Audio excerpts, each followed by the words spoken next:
And that's nothing against the person you were talking to, but with the price match, it's gonna have to be an RFP, isn't it? That's what I was thinking, yeah. Unless we've got an existing contract, we can. But I think we should.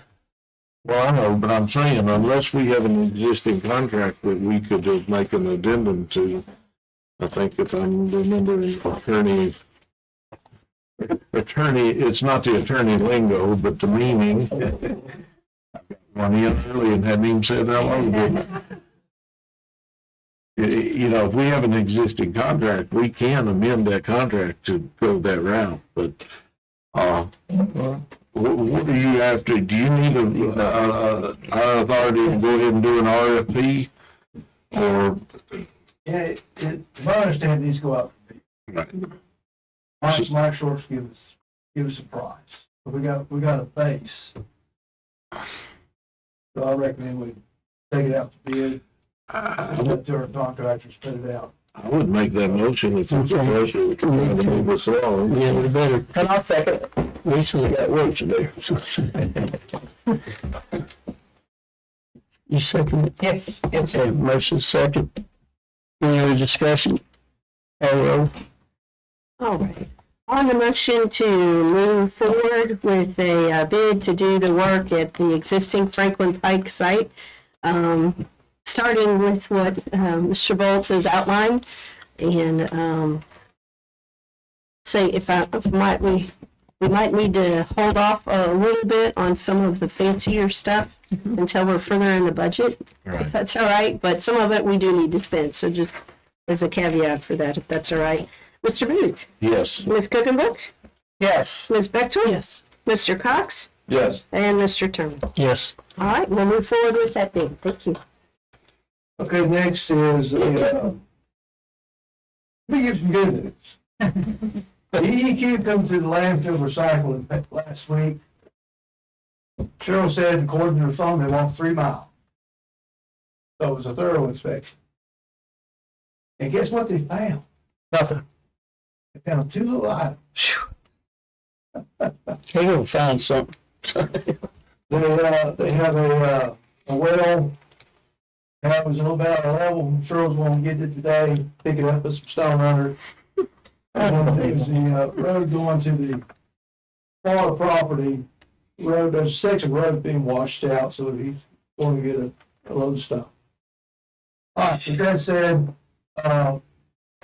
we also have to, something he did not catch.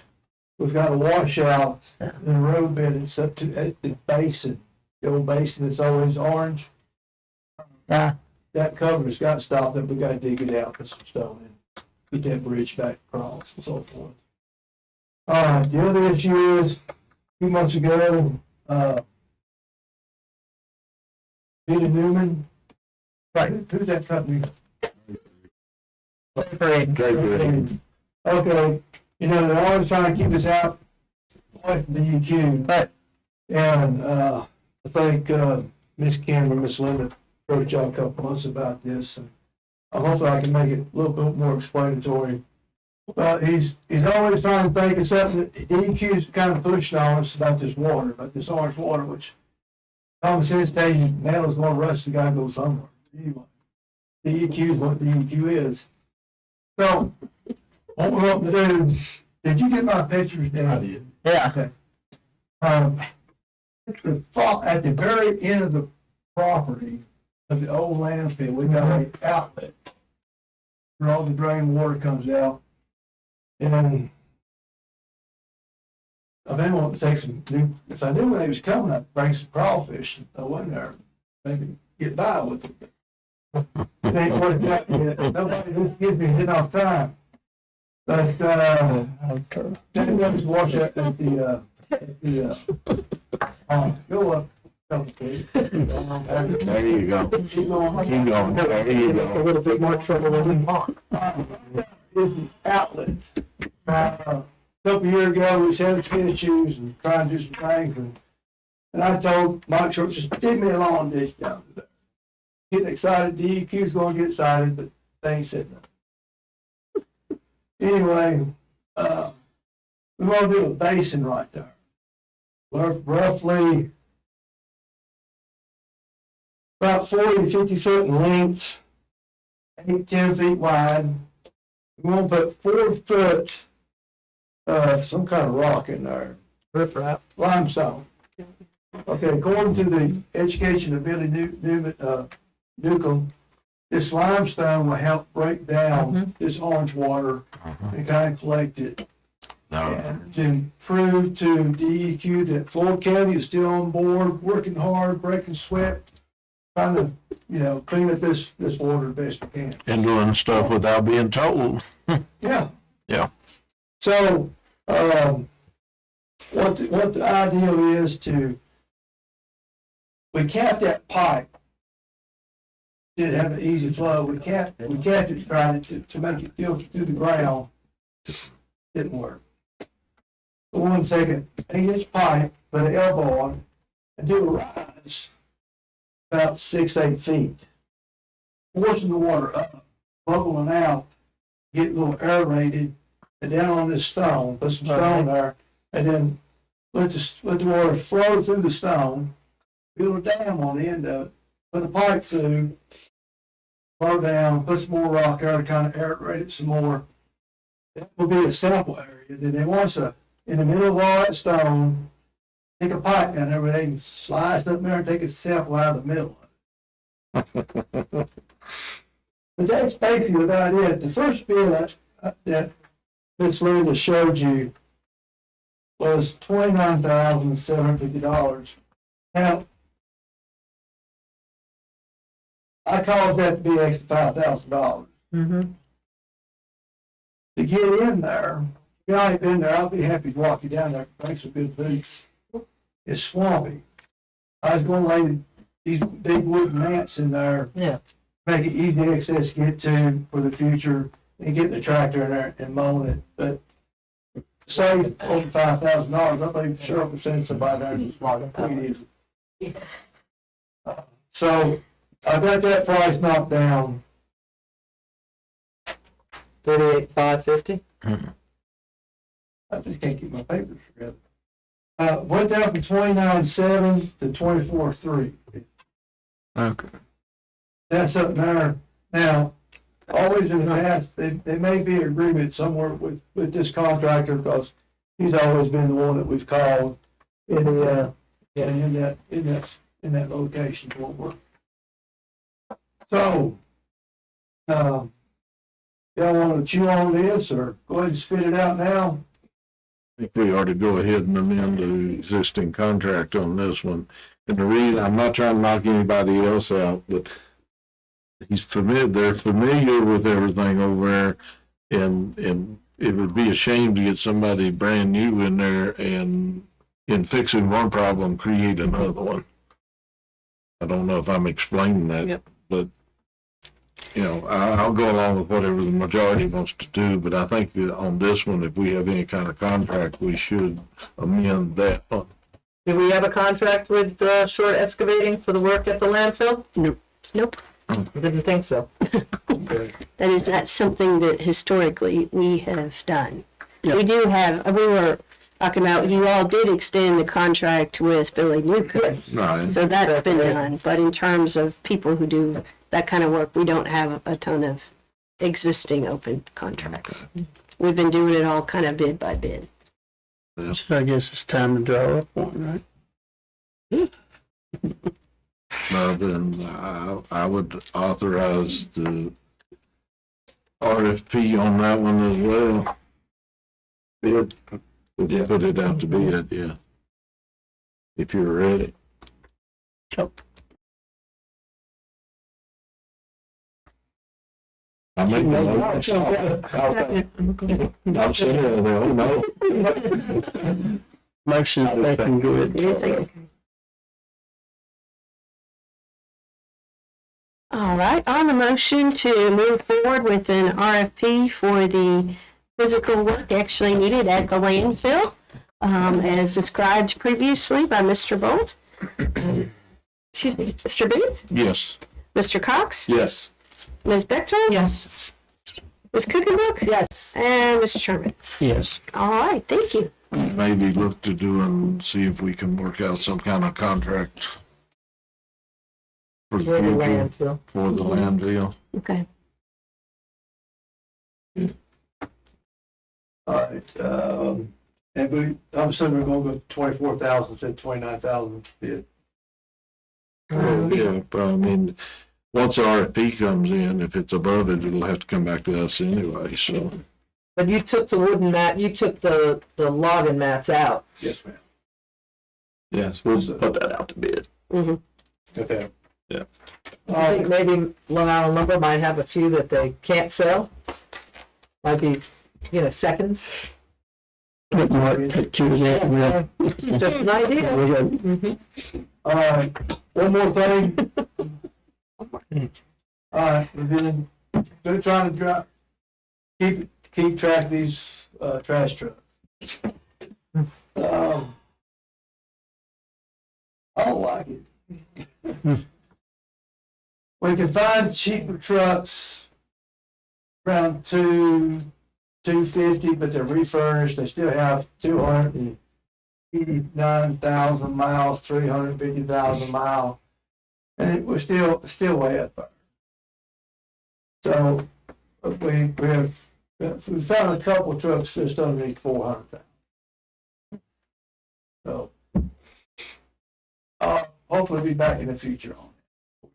So put me on the queue on before you go to sleep. And the last thing is, I do want to give Miss Jeannie praise. She's been helping us out greatly with the green boxes. We've had some issues, just small issues, nothing to worry about. I still sleep at night. But with some contracts, and she's reworking the contracts, we're going back through with all our customers and getting things squared away, and she's doing an awesome job. But that's our private green boxes at business sites across the county. Yes, ma'am. Yeah, just wanted for the public to understand. May I ask one question? Is it, since our trash trucks are dying and they're exorbitantly expensive to replace, could you provide us a cost comparison to changing out green boxes to roll-offs and what the cost savings might be if we're using roll-off trucks and picking up roll-offs versus emptying green boxes throughout the county? Or in a portion of, I had to look at it more depth, but used to it was half the cost. to go to roll-offs? And then the cost of a roll-off, because we'd have to provide roll-offs at those current green box sites, so. But they're all bigger. I'm all for that, but them being open board of buyers really scattered thin, so. Well, we still have to have, Right. go with the plan of what you're doing, new sites. It has to be graded for that purpose. And then we still have to have a fence and closing gates at night, keep the buyers out. And people from outside of the county out. It's makes it easy. But I like it Yeah, too. thank you. Okay. All right, we good? Yeah. Have a good. Thank you. And if I might, Ms. Chairman, well, thank you, Mark. All these ladies are coming up.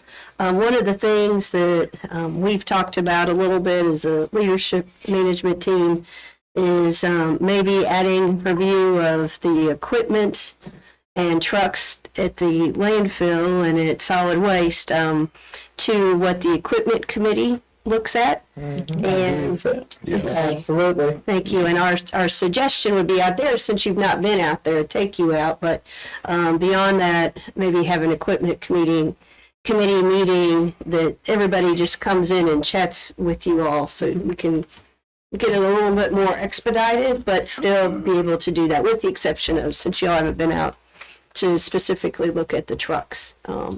So anyway, that's just a suggestion that's come forward while these ladies are coming. So, Miss Lisa, I had a train on schedule, but it jumped tracks somewhere there, so. Hello. Thank you, ma'am.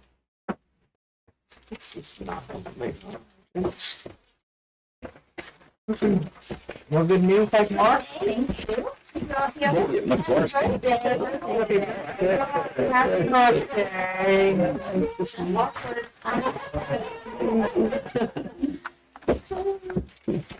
All right, I'm here this morning just bringing up the discussion. We have an exemption request that's not specifically set out in the Code of Virginia, which I'll pass out for you to look at. It's not exempted by the classification or designation, but the local governing body can adopt an ordinance for exemption. The questions have already been submitted for the review. They are 501, they're exempt status. So they're just not in the Code of Virginia set out specifically.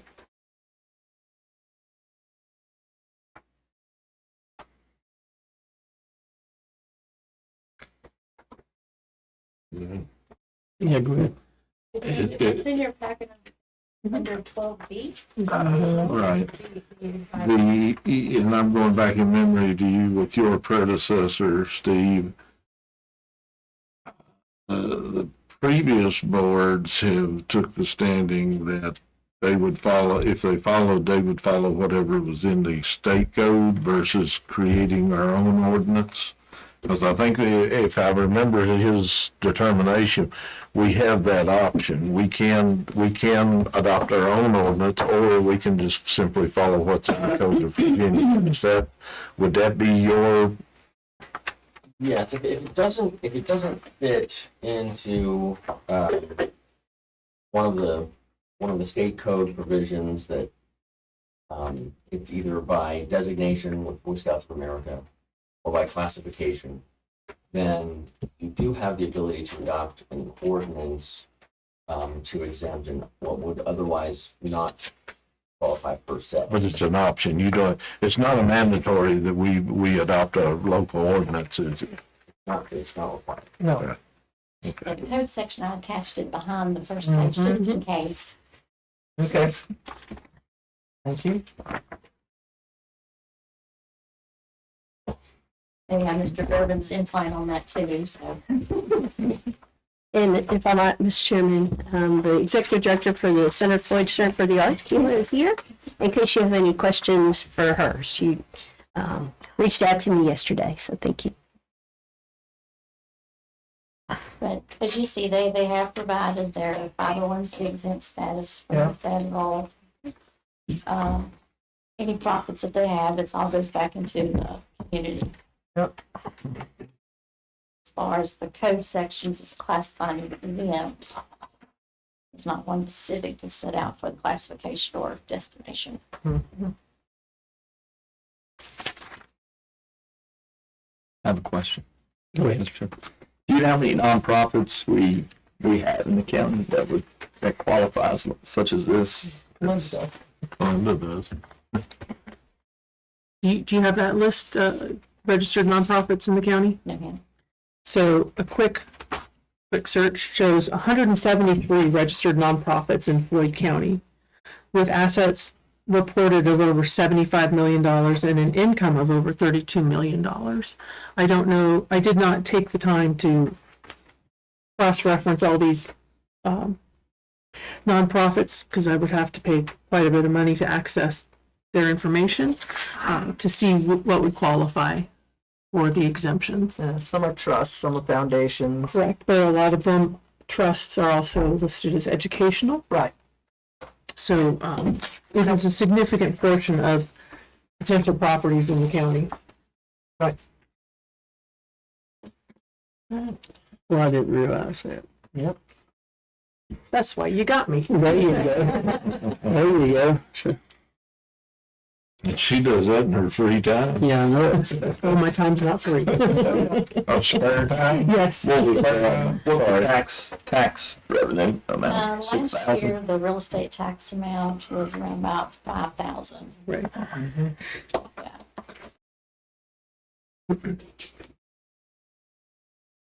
Actual amount was $5,731.05.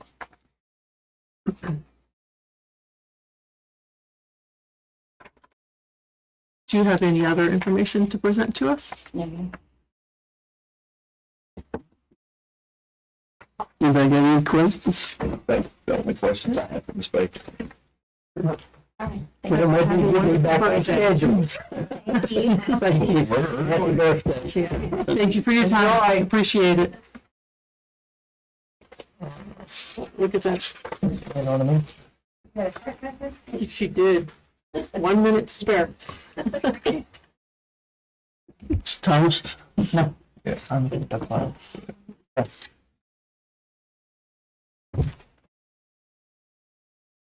So if you folks didn't have enough to worry with already, your reassessment.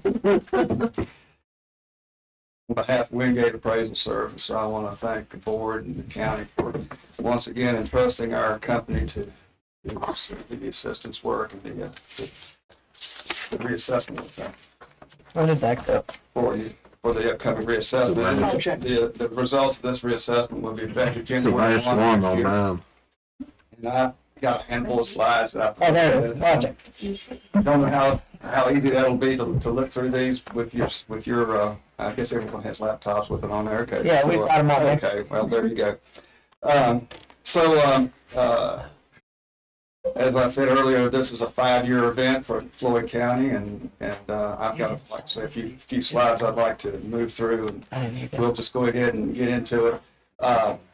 Really, I've just taken a 30,000-foot approach to giving you a few objectives that we have for the project.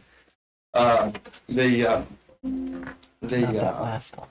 first one on the bullet point on the second slide is to analyze the market sales that are relevant to the project, and all this is within Floyd County. You know, our company's headquartered in Roanoke, and even though that we're familiar with other markets in the state, we consider each project a county-specific project. The market data that we harvest and go by and use as benchmarks are contained within the county.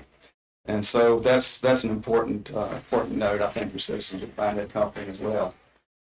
We also want to try to, as we analyze these benchmarks, we want to try to establish the correct estimate of market value for the different property types within the county and the various communities that they're located in. You know, the only truly unique property to any item of real estate is its location. And the characteristic of location is so important when you go into neighborhoods. There may be neighborhoods in Floyd County, there are, that would perform much differently than other neighborhoods. So we have to keep in mind that location is paramount in the analyzing of the property sales that we go by. The second bullet point is just again part of our job. We're taking existing records from the Commissioner of Revenue's office to the field with us, and we're verifying the property data characteristics, making sure that what was there 5 years ago is still there and the condition is similarly noted. So that's part of what we're doing is updating property characteristics. We're also photographing main structures this time around. This is something new for Floyd County, but from our perspective, it's welcome. It gives us another chance to, when we have appeals at the end of this project, gives us another chance to get a little more familiar with the property. Even if it's just by one photograph, it's better than none whatsoever.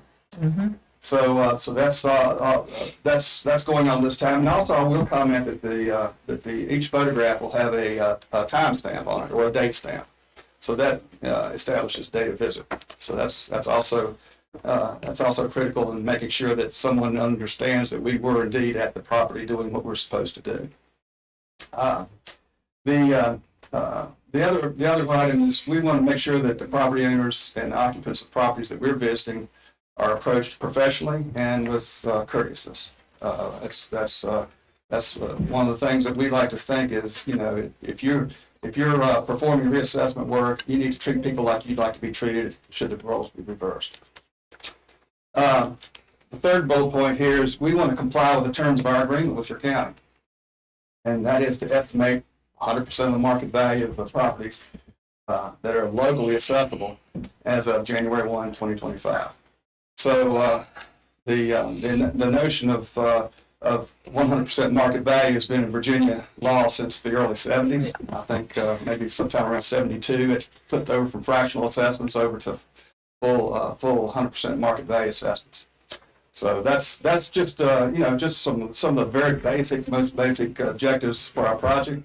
And then when we start to think about our market study and what we use to calibrate our model for residential properties and vacant properties and farm properties, all types of property types, We've, so far, we've analyzed about 77 improved properties. And then we've also taken a look at 31 vacant properties, just to give us an idea of how properties are selling in different neighborhoods across the county. These 3 sheets that I've pasted into that slide are just samples. I don't know if you can read the detail very clearly or not, but that's just a worksheet that we use to put together the workup on the property, which shows the sale, it shows the previous assessment, and it shows how we're going to model our residential model, calibrate that to meet the expectations of the market value that we produce at the end of this. And then we have a couple more just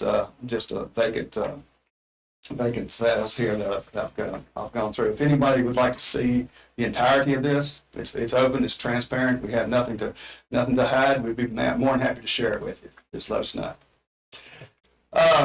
Now, when I signed the contract here, I knew that this reassessment was going to be a little bit different than past reassessments. And that may be an understatement of the day. The slide that you're looking at right here is a representation of of what the Department of Taxation in Richmond calculates as your ratio, your assessment ratio. And you can see the bottom axis is for the years that I've listed here.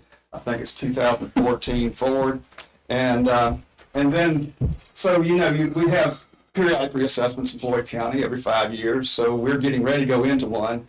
But if you chase back to 2015 and look at the ratio, and then to 2020, another reassessment year, you look at that ratio. But what I want to do is tell you that this is how the Department of Taxation calculates how the results of a reassessment or the results of an assessment compare to market value. So they take all the market value sales and compare the assessments to them, and they arrive at a median ratio. And so that's what's depicted on that slide. So you can see in 2015, we were running right around the 100% of market value. And 2016, not too bad either. It fell through 2017. Then some things started happening. So the ratio dropped in 2018, and then we had a reassessment in 2020. And things were really starting to get going in 2020 here. And you can see that at the end of that ratio, the ratio at the end of that reassessment was somewhat less than we were historically used to seeing in Floyd County. But that was because the market was inclining even in 2020. So then we get to 21, and we dropped a little further. 22, you can see what happens. Now, I don't know what 23 looks like because the state hasn't released that figure, but you can imagine.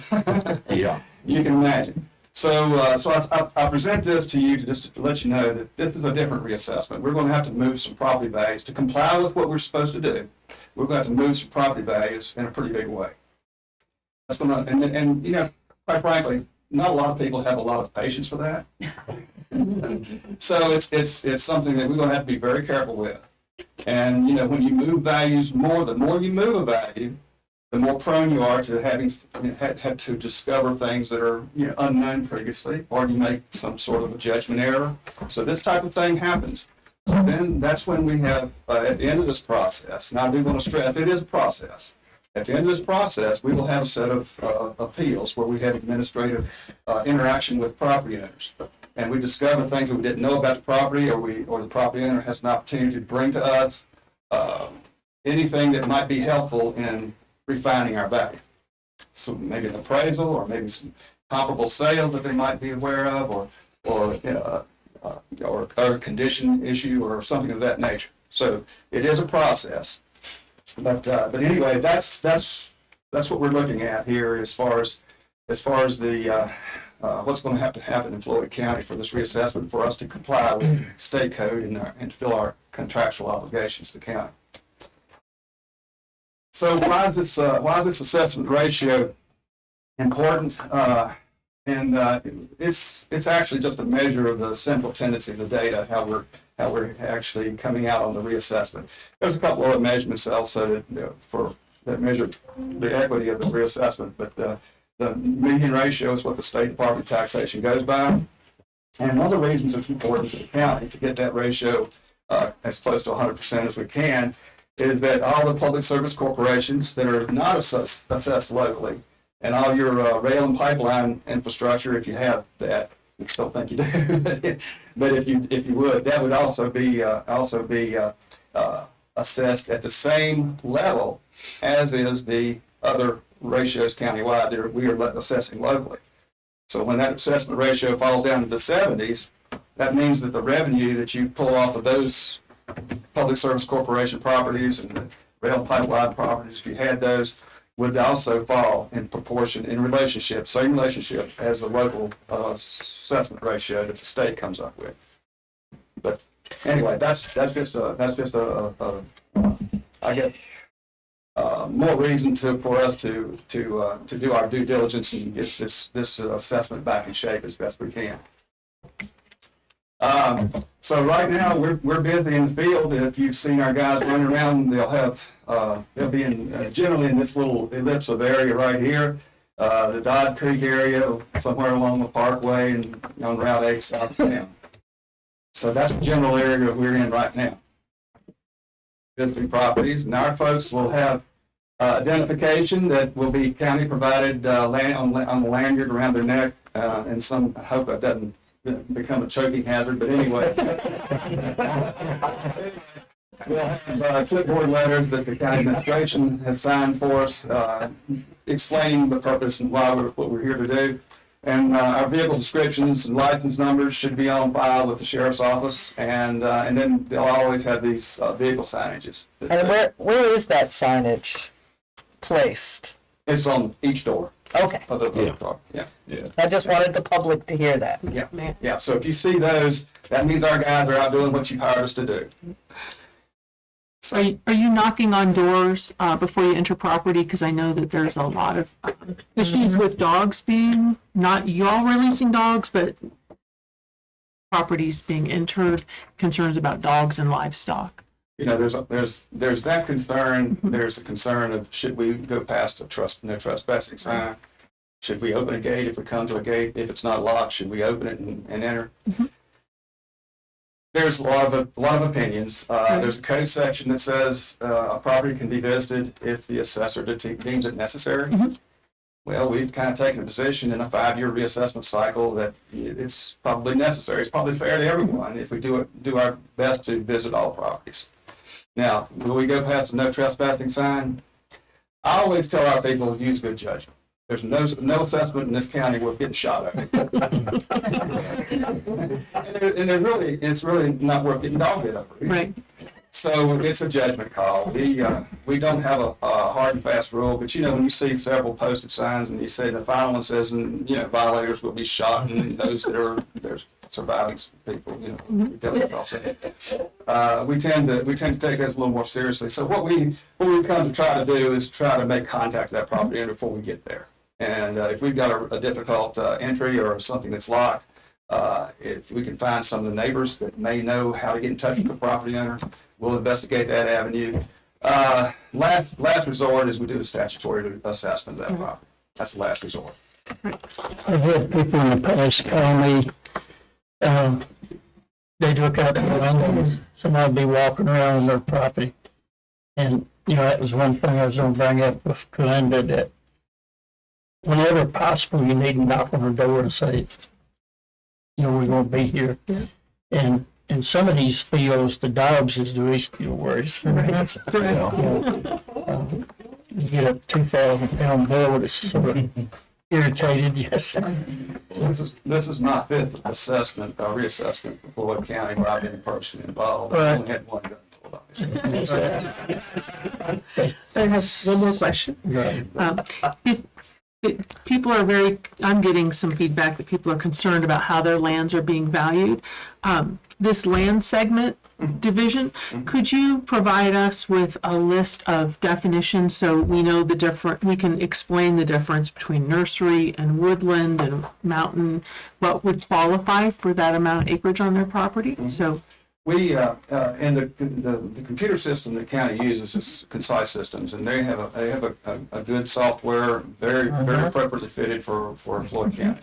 But right now, we have not developed a land schedule per se in that software. But we can tell you, I mean, it's just common sense. It's just these descriptions that you just read to me are just that. They're descriptive. They're not necessarily tied to an automatic value. Right. Right. So the values are generated based on track size, location, accessibility, topography, goes on and on. The view of Buffalo Mountain, even though it's not a specific, it's not a view tax, location is everything. A Holler's property is definitely worth a little less than Yeah. property with the And I view. can tell you, planting trees won't affect it. If you've got a view shed, it's still there. I know that personally. I appreciate your transparency and willingness to come before us and answer questions. Sure. I think it's important that our landowners know that y'all are traipsing around and doing everything you can to be And honorable with their privacy. we don't want to be confrontational with any of the Right. property owners. If they decide that it's not good for us to be there, we're going to oblige them and things on. On social media, there were a couple of posts talking about folks, and I think it's just maybe the way they are viewing, but pictures of entryways. Well, normally, if you take pictures of an entryway, you're taking the front and the back of the house, and usually there's an entryway on the front and the back of the house. With our pictures, how many pictures are you taking?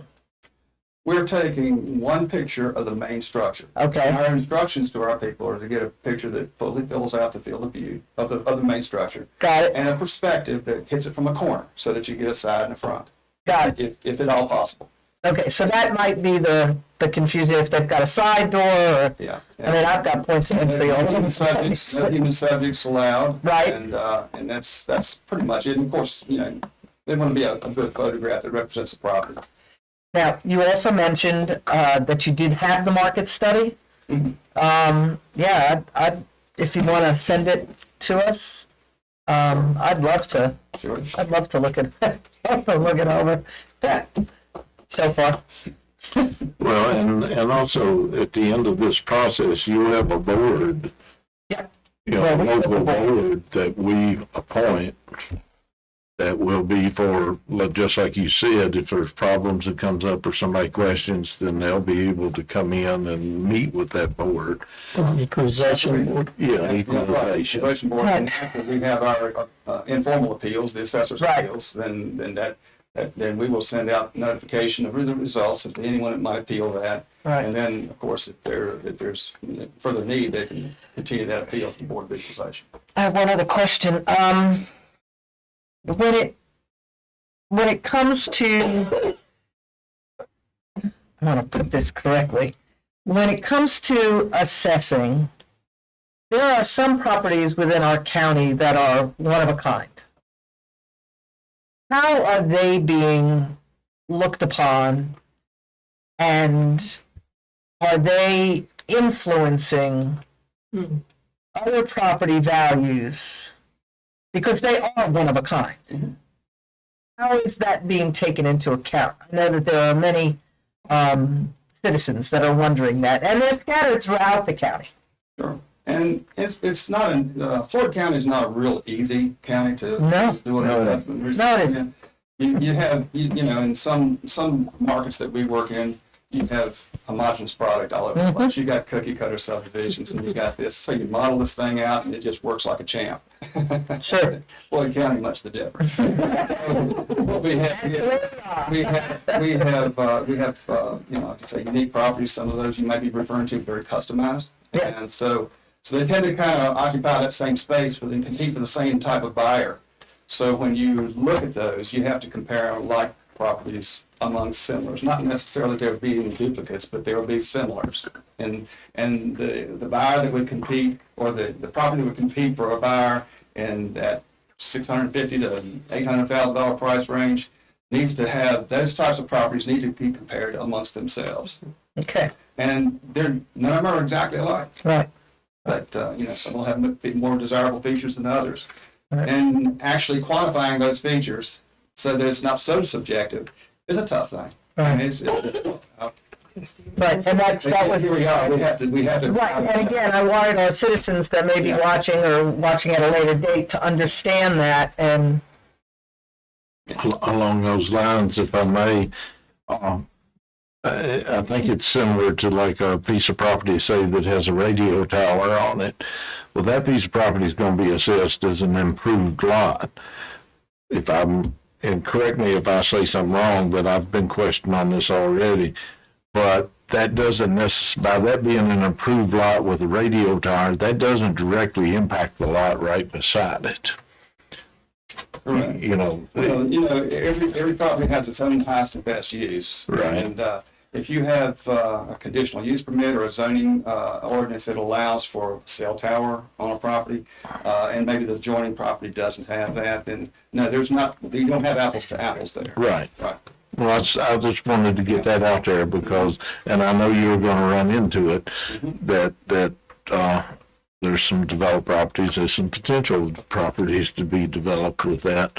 And just wanted to get out there to the people that, you know, just because you own property right beside a radio tower doesn't necessarily mean that that valuation of that property is driving your property. Right. Yeah. Mr. Chair. I appreciate you presenting to us, Mr. Thomas. My question relates back to the sale history ratio, taxation ratio. Yeah, obviously you've been doing this for some time now, but this went back to 2014. Do you recall such a difference in the past at any point that you can recall? This run-up that we've had in the last 3 to 4 years, depending on when you want to start the movie, is pretty much unprecedented. We've had a drawdown of supply. A lot of factors go into this. It's not, this is one of the situations where more than one thing is true. But we've had a drawdown of supply. The inputs have gone through the roof, labor and cost of materials.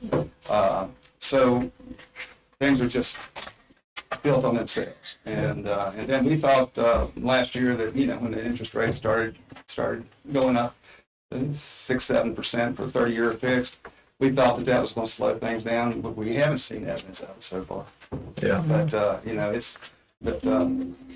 it's no, I don't recall seeing this in my career doing this type of work. And I've been with Wingate Appraisal Service since 1989. Okay. Yeah. And I also want to add, it's not just Floyd County, right? Oh no.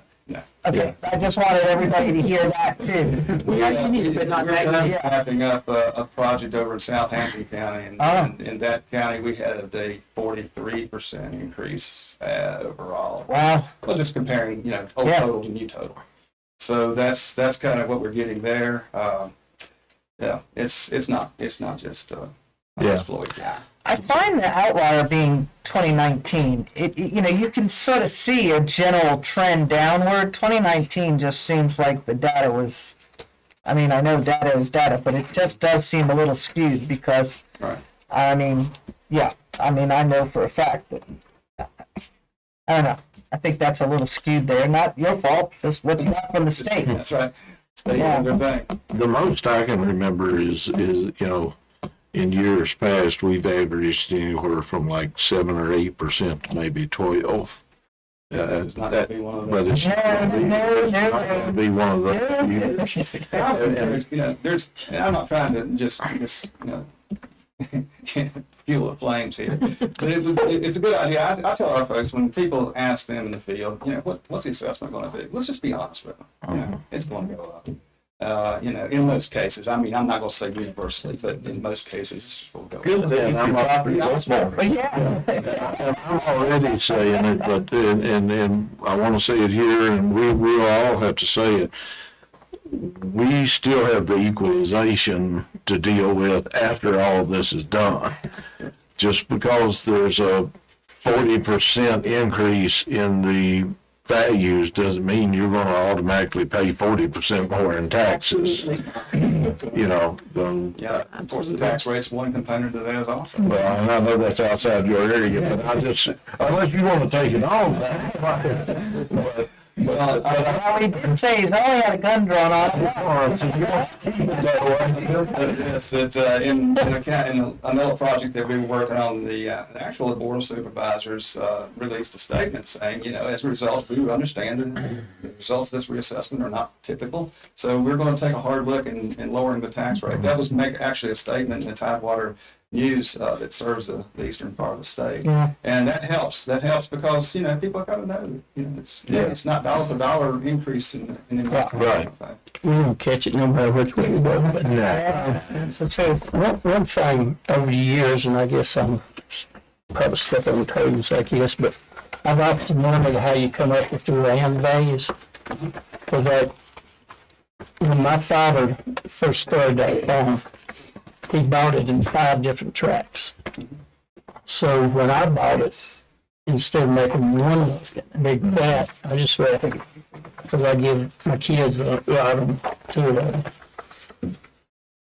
But when I look at the land values, I mean, the land is joining naturally, but there may be $1,000 difference. I mean, I could step over a foot and it go up 1,000, or step the other way and it drops 1,000. And I've never understood, We place a fair amount of weight on tract size as well. And, 200 acres may sell for a little cheaper price per acre than 50 acres. Most of the time, that's correct. It's very few exceptions to that. So if you have smaller tract size compared to larger tract size, that'll account for it. And, we have to go by the tax maps that the county has as far as the delineation of each parcel. So when we're looking at a tax map, we're saying, okay, well, we've got a hillside here, we've got some wooded acreage, maybe some steep topography. That may carry a lower rate per acre than maybe a field that's next to it. That's maybe something you can make hay on. well, like, the farm is farmland. Yeah. But then I've got 54 acres in the back, it's timberland. And I never really paid attention to that one, but on the farm side, that's where it seems like it varies so much. Well, it's always possible that the explanation's just not apparent, and maybe there is no explanation. We know already when we're going in to do 13,000 or so parcels of real estate, there'll be some reasons to have these issues, and that's why we're here. Yeah, that's part of our job. Yeah, I understand that. Anybody got anything else? I just want to thank you. Yeah, thanks. Thanks for coming. You've always been open and straightforward, so that's greatly appreciated. Well, trust in the process is very important. If you Yes, trust the indeed. process, then Yeah. thank y'all. Absolutely. Thank you. Thank you. Now we're back ahead of schedule. Yeah, back again. Absolutely. Evan coming? He's probably asleep. Wake him up. I'm just really doing the presentation. If you want to let him go ahead or. Yeah. So you feel safe going up there without? And we'll take it out of Kevin when he gets here. Kevin's actually on time. Yeah, seriously. I told you guys last time when I came back, we talked a little bit about my budget. And this pharmacy stuff plays right into my budget. So I think I'm going to sit on that a little bit, and any questions you have, which are probably a lot, I'll try to answer them the best I can. So we've been hearing for a couple of years that the industry is going to change the way we get our medications that we keep on our ambulances. They never would give us what I would call a sundown date. They never would say, hey, this is a general time of when this is going to happen. And then in February, they threw the brick at us, and now we got to have it figured out by November. So, like I said, they've been telling us for years, and then they give us a hard date that's way too close, in my opinion. It makes it very difficult on me and difficult, on everybody, on you guys to really understand and keep up with what we're trying to do. So when I say pharmacy, I think it's important that everybody understands we're not cutting lines in the basement or anything. We are basically requesting a license from the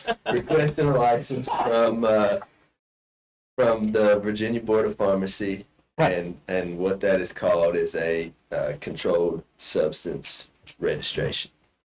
It's not technically a pharmacy license. It's two totally different things. Pharmacy license is what you see out here. You see it's where they take prescriptions from physicians and fill your medications. Give it to you. We're not doing that. We're ordering the medications directly from a vendor, directly from the supplier, and they're going into a box onto our ambulance and being used.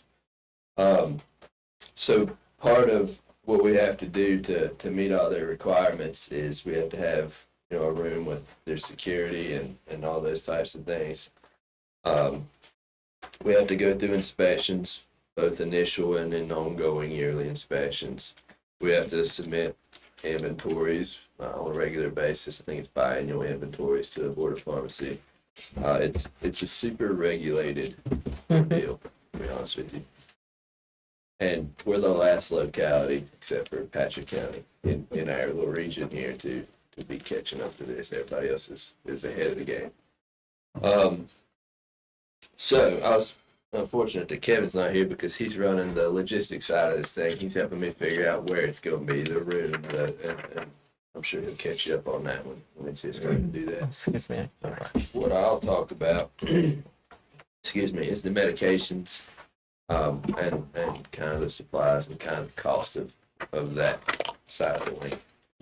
So we have, and I'll leave this stuff for you guys, you can review it, a very, very long, intensive list of medications. These are all medications that we carry on our ambulance. This is what's available at 24 hours a day.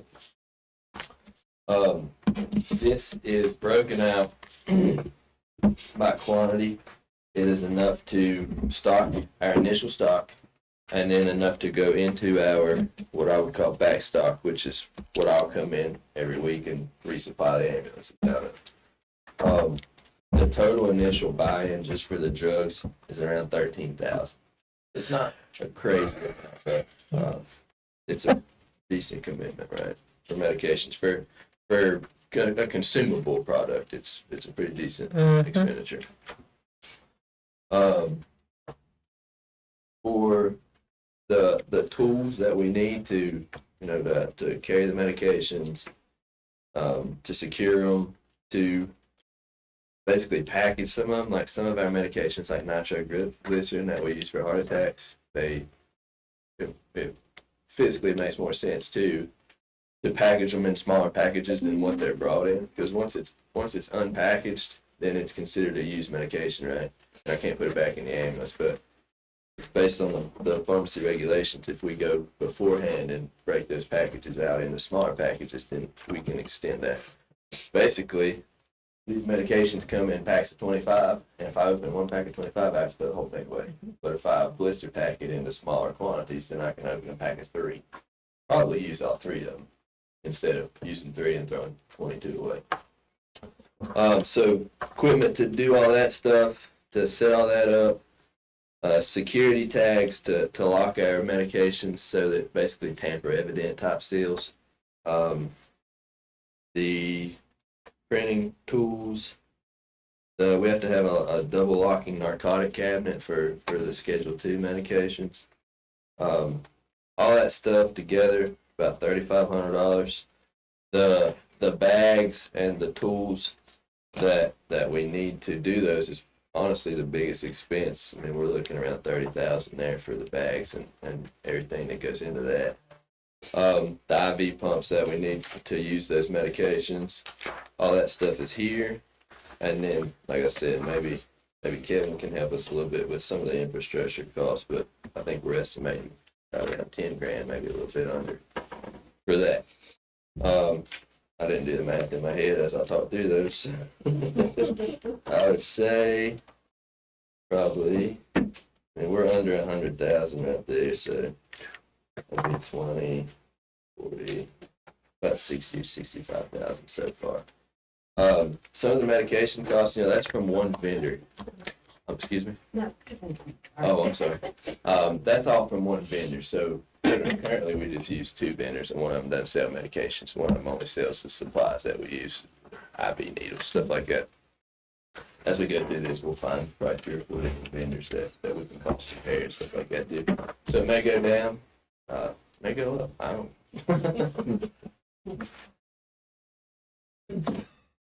Question. Yeah, is that those numbers, that's just for our paid EMS staff? Yes, sir. That's just for Floyd County EMS. 13,000, is that per truck? No, that is All of our active trucks. that covers all of our active trucks. But I want to be clear. That's the upfront. You know, that's not Yes, the maintenance cost. I understand. I spend every month on what we use. Yeah, I understand. That's just to get us. But that gets all our trucks. Yes. Okay. That's the first stocking, so to speak. Right. Is that, Yeah, that's correct. Now, I don't want to get into the weeds, this blister pack process. So so a box of 25 come in. You open that box of 25, and then you make it into smaller packages. Yes, ma'am. As soon as it leaves the box and gets put in the truck, that's where that rule applies. Yeah. Once you're in the house, as it were, and you're undoing the main box, you can then put them into smaller packages. Yeah, yeah. I That, just wanted to make sure I understood that. absolutely. And the blister pack medications also are like over the counter medications, Right. like your ibuprofen, your Tylenol. Right. You're very simple. But I mean, the idea of you'll be able to make a blister pack of 5, nitros. Yeah. Right, got it. Okay. without having to throw everything away. Correct. Because you need one blister. Right. Nitro is a specific example that I've been using, so I'll stay with it. Like I Yeah. said, it comes in a pack of 25. And you're looking at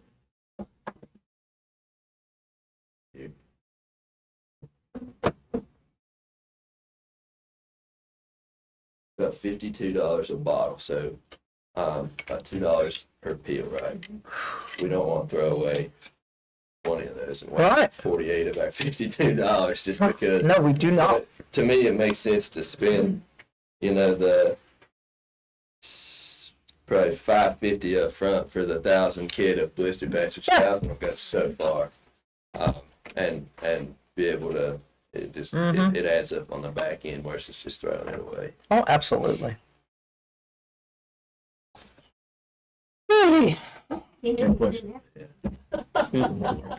Mr. Chairman, got a question. Go ahead.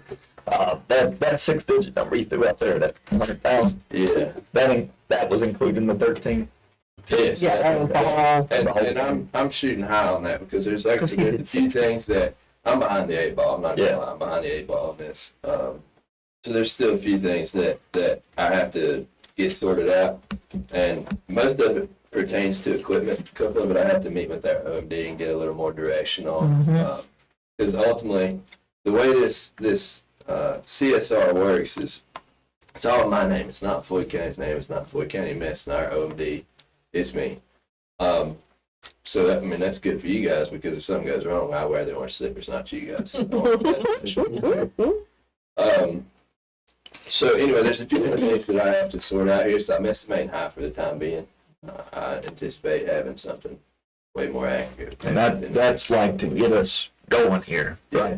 After we get going, what kind of costs does it That's roughly look like? That's what I'm waiting. I've reached out to Galax Grace, and they run a similar pharmacy. And I've reached out to Carroll County, but I don't have anything back from either one of them yet. We visited Pulaski County last week. Kevin and I did. But the way they've set their program up is very similar to what we're doing, but they're opening it up in phases. Right. So they've taken the medication box that the pharmacy from the hospital gives them, which is what we currently use, Right. and they've just supplemented it for a while, and they're building it in phases. So he wasn't able to give me an accurate estimate because they're only stocking about 6 medications versus the roughly 35 that's on my list. Ultimately, they're going to be doing the same thing we are. He just couldn't give me a cost comparison right now because it just wouldn't be realistic. So as soon as I get that, I'll definitely pass it up. I don't anticipate it being an incredible. We got maybe 6 medications on here that we use on a pretty regular basis. A lot of these medications will basically, honestly, probably expire on our ambulances. But we must have them. But they're state regulated. This is a state Yes. mandate. Yes, sir. Also, the cut calls, the type calls, what you have to use, what you have to administer is going to play into that restock Right. number as well. Absolutely. And, you can take an average, but I don't know that know that you're ever gonna be able to just say, here's a hard number I'm gonna stand by, because Yeah, it's a really big struggle. Like I can go back and pull all these data, and like I said, I know that there's 6 medications that we use pretty frequently, and I could give you a good idea. And I'm happy to do that and send that back to you if you request it. But I don't know how accurate of a representation it'll be, at least at this point. Maybe once I get a little further into this thing, and because I'm learning as I go too on this. Maybe once I get a little further in, I can do that. can you go a little more into the security in the vehicle? In the vehicle. In the vehicle. Yes. So part of, well, I'll just talk about security in general. Like I said, we got the tour Pulaski's. We got to see their whole building, their pharmacy setup, their security aspect of it, and they have security cameras inside their pharmacy, inside their room. I almost try to stop using the word pharmacy. They have security cameras in their room, and then one outside looking at the door that goes into the room. And then they have motion detectors inside. That room is also armed with a security system, so that anytime the door's open, you have just like a home security system, X amount of time to put the code in, or it calls the security rep or 911, wherever it's directed. Once you come out of that, they get put into the medication kits. Those medication kits are documented to the gills, and they're secured with tamper evidence seals that have a number on them, right? And that number is linked back into the documentation that we have earlier. So if there is an issue, we can go through and see basically a tracking system. Once they go onto the ambulance, that's probably the least secure spot of all, I'll be honest, but that's the way it is. That's why I was asking. Right. In our building, we have door code punch-ins to get into our building. But obviously we are in a building with 2 agencies, so that needs to be taken into consideration as far as security. Inside the ambulances, they go into a locked cabinet with a punch code on it that only folks on our agency have or should have. So yeah, inside our ambulance, the doors, it's like a bifold door, the door's locked, and then it has a punch code on there that you put in the code, and that's how they're secured in our ambulance. And that's the state mandate, is that they're kept behind 2 locked doors, one being the locked door into the facility and the second one being the locked door up on the ambulance. Is in the ambulance with the locked door, is that, is, in other words, is it a compartment that's dedicated only to this? Yeah. In other words, you don't have other supplies or other equipment or anything? Correct. The only reason you would be accessing that is to access that box? Correct. Okay. It's a lot to take in. You will also have to have drugs that are age appropriate too, won't you? Really the only 2 age appropriate drugs, everything on here except for 2 medications. We carry pediatric Tylenol and ibuprofen Okay. for pain and fever for kids. And then we carry pediatric Benadryl. Both of those are oral suspension, or the 3 of those are oral suspension. Okay. Other than that, everything else is adult, child, doesn't matter. Okay. The only thing that changes is they're all, the rest of them's all IV, intramuscular type medications. Only thing that changes is the Dosage. Gotcha. Right. Okay. Just wanted to Absolutely. clarify that for the public as well. Sure. Anything you want to add? I think you should probably add some to that 100. Make sure there's a lot of costs we haven't incurred yet. We're gonna have to probably redo a room specifically for this. So So we're looking at 150, 175. 150. Okay. And you don't have to say where, but have you determined where's the best place to put this room? Okay. Okay. Good. And if I might, Mr. Chairman, really appreciate these guys looking into this. As Dustin said, we kept hoping that the current drug box trade out program that we've been having with the hospitals would work, but the state has now told us, November's it. So, even though they don't have their plan together. Do you I was gonna have say. a box on a unit?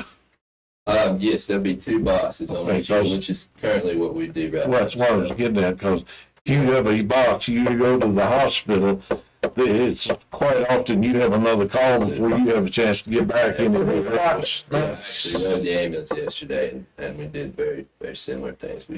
So you do have more than one box. All that, and you guys, like I said, you can have a copy of this to look over, but that includes two. That's included in prices. Two boxes per ambulance. In addition to, I have to have a couple, for me to restock and be ready for that change out program. Yeah. Just out of curiosity, instead of us redoing from bottles to blister packs, have you explored pricing to receive the meds in blisters? It's much more expensive to get them in the blister bags. Yeah. But I mean, if we, I mean that we would rather go that route. We definitely Right, can. and your time go is that way. valuable too. I just think about safety and Yeah, the cool thing about Repackaging. the blister packs like that we were talking about, and we got this again. We ripped it off from QSC because it's really cool.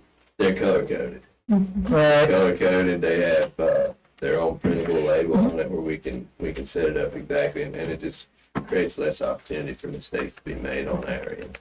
Is there, under this scenario and this licensing and all that, do you have a backup? A backup for you? Yeah, we're working on identifying the person in my agency that would be the best fit for that. Well, I don't need a name or nothing. I just wanted to make sure because, Yeah.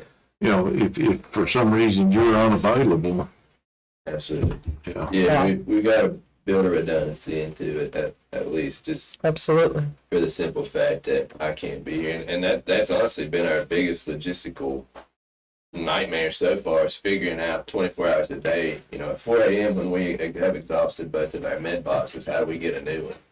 Right. So that's been our, and we're working on some different options for that.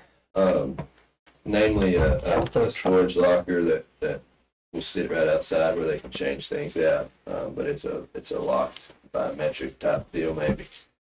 So yeah, that logistics is honestly the hardest part of this whole thing. Yeah.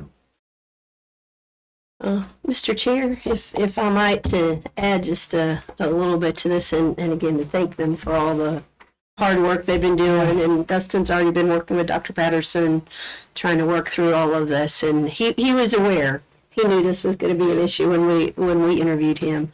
On the upside, I will say financially, Kim has been engaging AIM, who does our third-party billing, and of course have kept the same, we're not going to change with this unless you all choose to change your policy, which no one has talked to me about, certainly, that we will hopefully be able to make some changes to how we bill, because currently those drug boxes are supposed to be billed through the hospital. And so we have not been engaged in that, although Dustin will be one to tell you that there's a lot of stuff he expends that we don't get paid back for. Yeah, we But- carry, if I can elaborate a little bit, we carry most of the hard parts. We carry most of the IV needles, and most of that comes out of our budget. IV needles, the tubes, all that stuff comes out of our budget, our supply budget. But we have an agreement in order to get the medication boxes that we use now from the hospital. We had to sign an agreement, and this was years before I ever came around here. We had to sign an agreement with the EMS council that we couldn't bill for consumables. We could bill a flat rate, an ALS or a BLS flat rate based on what service we provided, but we don't get paid for the consumables. So when I get on the ambulance, every IV that I start, every 12 lead that I do, every bag of fluids that I administer, every Tylenol that I get, the hospital gets paid for that. We don't. Right. And they don't send it back to us. Absolutely not. But we can't end that for the agreement without ending the drug box half the agreement or the medication box half the agreement. It's all one contract. So Yeah, we won't even get into the discussion about the Office of EMS. yeah. Yeah. So by ending that and doing our own, then we can pick up through the billing Correct. to the insurance. That's right. company, those Yeah, additional costs. we can increase. I'm not going to say because I have no idea what the actual amount of money brought in would be. I couldn't even estimate it. What I can tell you is we can bill for the consumables being where we can now. We're already, right? Gotcha. Well, we haven't started doing that Right. yet, but what, Lay the groundwork. yeah, Kim's been having some pretty extensive conversations with AIM, and there could be room for some pretty substantial increases, again, not to people who live in the county, but to their third parties. Right. And so she's been, she actually got us moved up from who was our original account exec to somebody a little further up in the organization that is, whose expertise is closer to a match with Kim's expertise about pharmaceutical billing, given her background.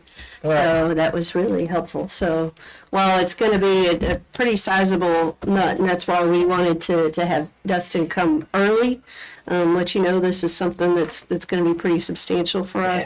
We're hopeful over time that it will be helpful to us, but it's going to take some time. Yeah. So appreciate Kim working on that a lot.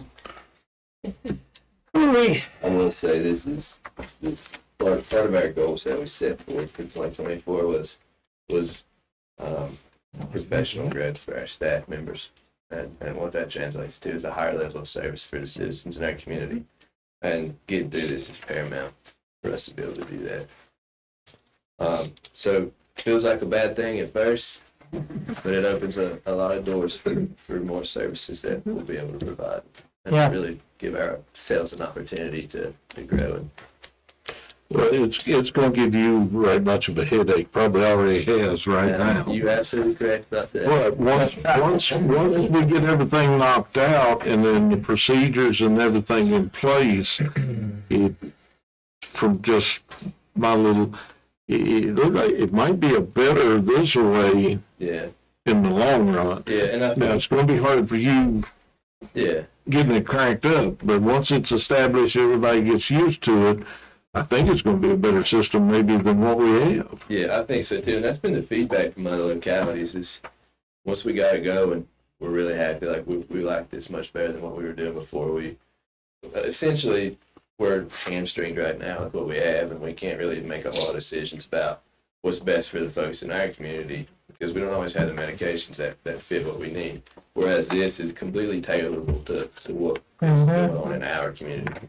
And that's kind of the way other localities have felt about it too. So I agree. I think once we get there, I think it'll be good. Well, and in the end, I mean, I don't think anybody realistically thinks that you're going to be able to carry every medication to cover every situation. It's just not. No, and that's what this list is. We actually went over it with Dr. Patterson. We met with him on Thursday, I think. My days are running together. We met with him on Thursday and went over a lot of this stuff, and that's kind of what we came up with. A lot of it's what we use now. There's a few things that we don't have access to now, and there's a few things that we do have access to that we just didn't need to. So it's not on this list. Well, and that list is going to, it's not a locked in stone thing. It's something that it'll have to be addressed and looked at, and there may be stuff comes off and something substituted, Yeah. you know. Yeah, but a good example like is beta blockers. They change whichever one they think is the best almost monthly. So it's beta law, sometimes it's metoprolol. Like they just change it very routinely.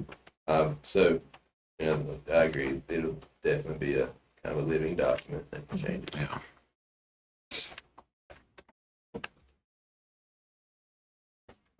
Anybody else? Thank you, Dustin, for all your hard work. Thank you for the time to hear me out. You know, it kind of dovetails into the conversation we had about our aging population Yep, earlier. it does. All right. Thank everybody on staff. They've done an outstanding job. I know all of us that know how busy you've been in the last few days. It's been incredible. Thank you. Thanks, sir. Thank you. The next thing is our closed session. I'll go through formalities. Comment? That's what it meant. It's public comment. So, We still what have did I say? It's a closed session. closed She session. already marked off public comments. He's Yeah. Yeah, you're right, done with that. I'll go through Like y'all are it.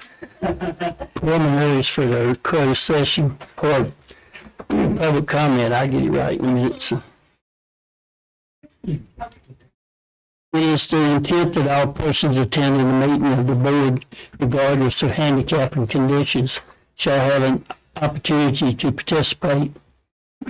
If any person requires any special assistance, please let the board know in order that arrangements can be made. If you wish to make a public comment, you come up, you state your name, the district you're from, you limit your comments to 4 minutes, and on the public comment, it's always a one-way. We listen, and then if y'all got any questions, y'all can send them to staff, and we'll get with you later. So with that, I'll open the public comment. So. Mr. Chairman, I believe the first gentleman that signed up had to leave. His name was Jim Newell in your district. But I understand he was able to speak to Mr. Clark. And so the next person signed up is Mr. Chris Wolf from Locust Grove. Thank you. Hi, everyone. Morning. As she said, my name is Chris Wolf. I live in the Locust Grove district, and I'm a teacher at Springhouse School in the Little River district, and I'm here with a number of my students.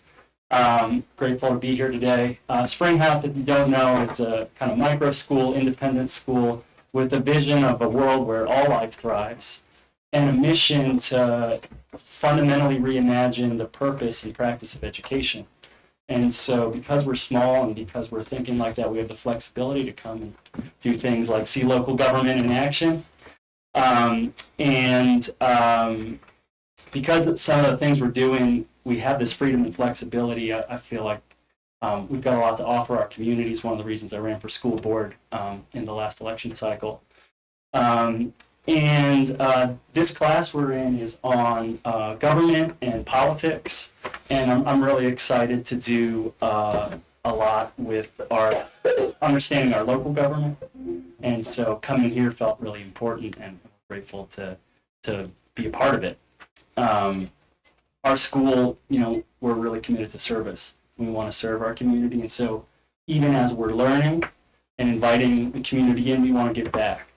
And so we're getting ready to make some kind of publication, and we have some ideas. Maybe it's a guide to local government, like who's doing what and who's in those positions. Maybe it's, what can you do if you're not 18 yet and you want to contribute in a meaningful way. But I wanted to make a comment and invite collaboration. So I'm excited to have Linda come to our class. We've arranged that, but any of the other folks on the board, or if you have thoughts about, it'd be really important for y'all to talk to so-and-so, or here's an idea for you all. The class is going through the end of May, and we're excited to learn and excited to offer something. So even as we heard earlier today, there's gears turning and sparks flying as we think about challenges like the green boxes. We know about the ACES program, and we talk about that. We want, we're not a college prep school per se, but we want all the doors to be open to our graduates. So we know that program is really important to make that possible. So thanks for all that you do for our county, and we are happy to be partners in working toward collective thriving. Thank you. And we're going to, I want to acknowledge their heroic presence for 30 hours. This riveting process. So. I was going to tell them if any of them wanted to speak, they're welcome to. That's why they can practice their public speaking.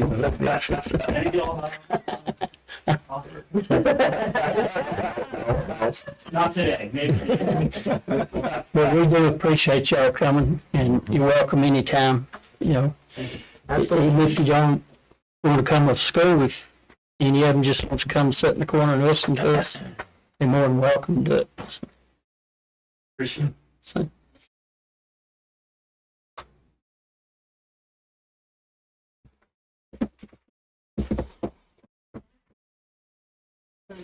Peggy and Craig had signed up. So that's all. All righty, with that, I'll declare the public comment period closed then. Well, did you get that thing I sent you the other day on that lady in my district that is trying to get people, get a group together Really? to have they just go around and clean up around the green box sites and she said maybe they could have like a covered meal dish after later. I tried to forward it to you, but sometimes my forwards don't always work.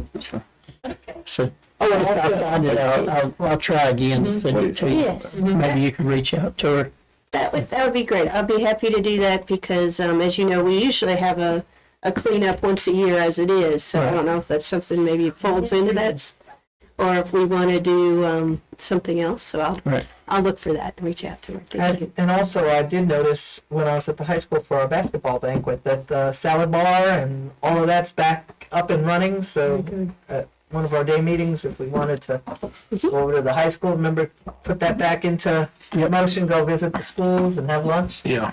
Yeah, Jerry's losing weight, so we got to get him back in these schools. Wow. Okay.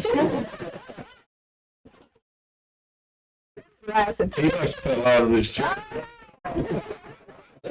He's seen the side profile of it. First thing went through his mind, what? Is his brain shrinking? He did that, so nothing would utter out of it. Yes, he is. His thumb's probably bleeding a little bit too. I guess we can go into old business, the audit of RFP meeting. I'll let, Kim's been setting up the meetings for us, so it's good. So we have a meeting scheduled with one of them tomorrow, which will be either a Zoom call or audio, phone, at 2:30, and then at the end of the week, an in-person meeting at, I believe, 11 o'clock on Friday with the other one. So once those are complete, come back around. All right. So just wanted to let you know we're continuing to move that process forward. And so it'll be Kim and I, and we've also talked to Ladina about maybe having Tabitha join us and Jenny. Of course, if any two or less of you want to come join us, feel free for that. When is it? So one is tomorrow and one is Friday. I believe tomorrow the one is at 2:30, And is that going to be via Zoom? possibly. Okay. If you'll send me the link. I can. Thank you. And the other is in person at the admin office at 10:30.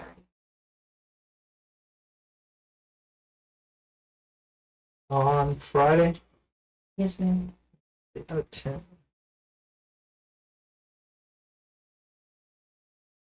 Do you have anything else for Kevin that's on the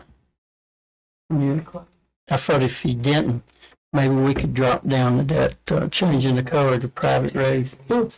Since Kim. Yes. That way you won't have to run back and forth up and down the hill. Yeah, that was all right. She wants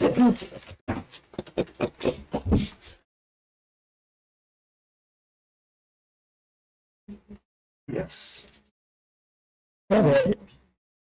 We want them red and green and black all over. Right. Currently, You're we're cheap. Yeah. white lettering. And, it would be easier to designate private roads if we use the reverse color scheme and put like private or PVT on the side of it. That way, there's no confusion on who handles the maintenance, etc. for city private drives. Yep. And Save it also, I'm sorry. all this confusion when they get on Facebook saying it. Yeah. Well, and also, one thing I advocated in the very beginning, it also immediately alerts first responders that this is a private road. Yeah. And it may not be up to Acceptable. it may not be up to standards. Right. You know, we have lost a few mirrors through the years, and you Got a few stuck. got a few stuck, and but I think that if I understood what you're proposing going forward, then as sign needs to be replaced, we can do that. And then like at the end of the year, we can look at and see about maybe replacing some Yeah, we of have the others. a line item with X amount of dollars, and if we don't spend it at the end of the year, we'll start at A and work our way through. Right, there you go. I think, I think if we do it small bites, we can eventually All right. get there. I wonder how many private roads we have. I counted. I have that number at home. I can. One of the things I did when I'm milking, we have almost as many private roads as public roads. Yeah, no doubt. We don't have to get hurt. I'm gonna stop asking a question. I'm just gonna. what do you got? She's right, they're just about as many lot of as it is registered, but yeah, if y'all give me the go ahead, I'll make that happen. Go ahead. Go ahead. Sir, if you're ready, I'll make a motion to go ahead and move, or authorize staff to move in that direction. Second. You want to have it? No, you can. All right, on the motion to move forward with changing the color of private road signs in the county, Mr. Booth, Yes. Ms. Bechtold, Yes. Ms. Cookenbook, Yes. Mr. Cox, Yes. and Mr. Chairman. Yes. All right, thank you. Two things in the same year that I started on in 1993. And there's plenty. Give me the rest of it, right? It just shows you that persistence pays off. In here. Would anybody argue if we took about a 5-minute break? I'd hate to, but I think I can make it well. I got to. You know? Quick as the spirit moves me to get up. All right. Or after, okay. Yeah. And if it's all right when we do closed, to have these gentlemen join us for the, we'll let you all go first. So, If Jerry can get there on time. before you shut down, when you go into your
Our 5 minutes is up. We'll be back in session, so I guess you want to go into closed session now. All righty, I'll take a motion to go into closed session. So moved. Second. Motion second, call roll. All right, on the motion to go into closed session under 2.23711A1 about appointment candidates, 2.23711A6 specifically related to contracts and intergovernmental agreements, and 2.23711A8 ordinance review and an additional item that's been raised related to requesting legal counsel input. Ms. Cookenberg, Yes. Ms. Bechtel, Yes. Mr. Cox, Yes. Mr. Booth, Yes. and Mr. Sherman. Yes. I think it's quicker and easier for me to let you do all them. I just go in closed session. Okay.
Take a motion to come out of closed session. Second. All right, so the motion to come out of closed session. Ms. Cookie? Yes. Ms. Bechtel? Yes. Mr. Cox? Yeah. Yes. Sorry. Yes. And, excuse me, Mr. Turbin? Yes. All right. I take a certification motion that we only discussed those things we went into closed session. So moved. Second. Keeping score over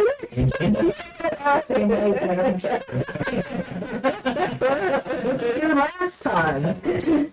On the motion to certify that we only talked about the things in closed session that we were supposed to talk about in closed session. Mr. Booth? Yes. Ms. Cookerman? Yes. Ms. Bechtel? Yes. Mr. Cox? Yes. And Mr. Turner? Yes. All right, we are out and certified. Jackie Gleason in there, didn't you?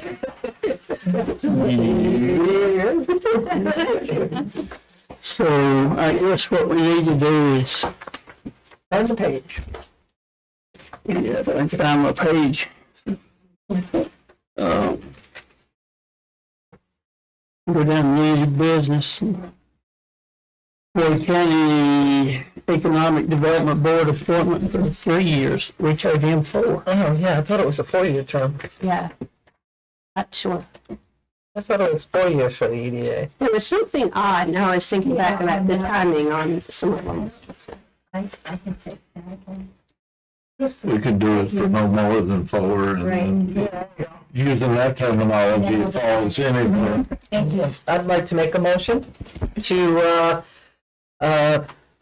place as our appointment Matt Cetus to a no more than 4-year term on the Floyd County Economic Development Authority.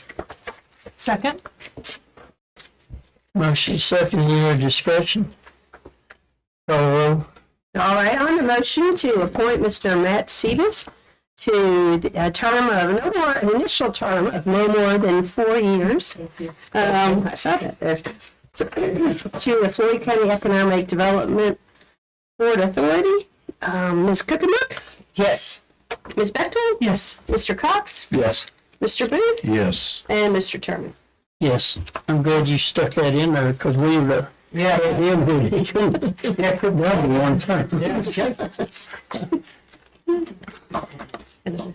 Floyd County Center for the Arts tax exemption. Not a, May I make a motion, we table that? yes, Then I so make a motion, we table that. Second?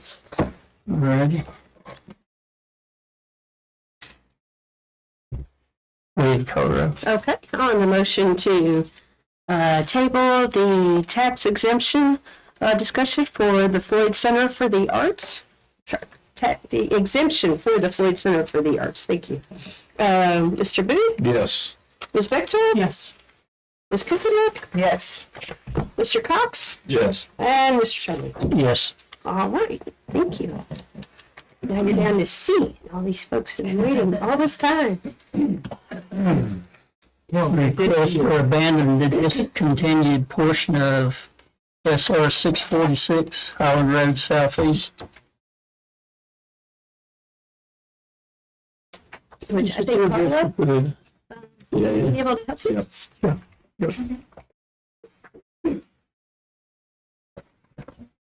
Good afternoon. Good afternoon. We have received the request to abandon a discontinued portion of Holland Road.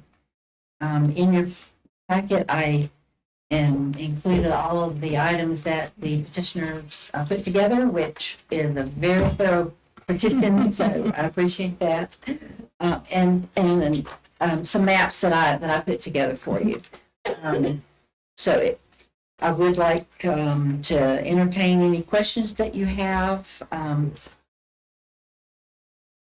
There are 4 property owners that are directly related. And one of the maps that I provided shows how they have access. Oh, Right here. Under 12C. oh, yeah. 212C staff, which give what Carla's referencing the maps. And there's a map that's colored in the packet. And the shavers have access on the state maintained Holland Road. Loonies have a 150-foot access easement to Holland Road. The Smiths and the Lucases have frontage on Huff Mill Road. And Mr. and Mrs. Smith also own a property which is colored in green that they access from Huff Mill Road.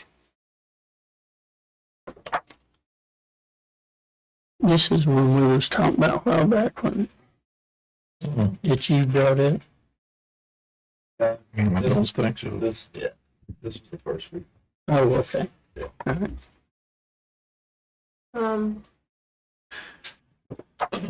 If we proceed, process would be you'd still have to put the postings up on the road, right? 3. And the last time we talked about in a road abandonment, do you do certified letters to people in their area?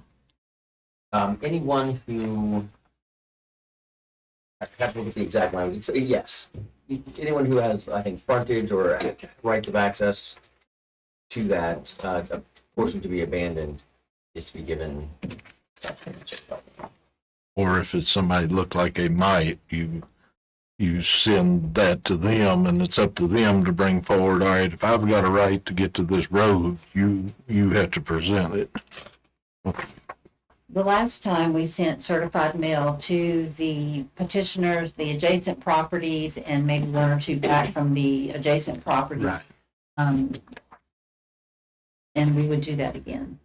Now, there's a time period in there on that too, that you have to post it, and it has to be posted so long before the public hearing, is that correct? 30 days. Okay, It's 30 days. okay. I'm sorry, I'm just trying to get it back in my head because It's all right. it's been a while.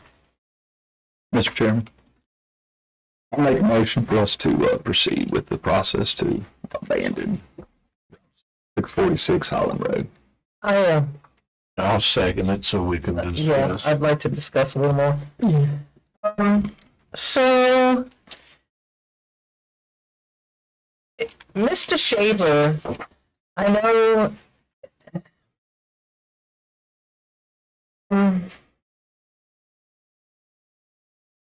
Where does Mr. Shaver live?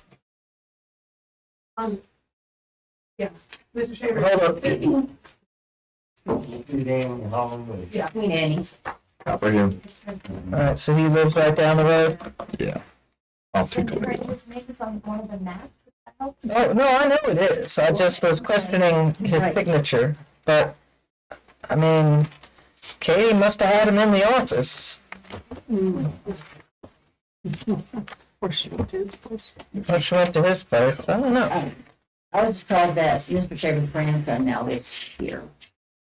Mr. Shaver himself lives on Sweet Annie. Okay. So the grandson lives on the property. The grandson lives on the property, and Mr. Shaver also signed the position. I see that. But he still owns the property. He still owns it, yes. Okay. I know that's a lot of, I mean, if it's up to him, but that's an awful lot of road frontage, and I know it's not even a road anymore. I don't enter lightly into abandoning roads in our county. I just don't. That's just my principle.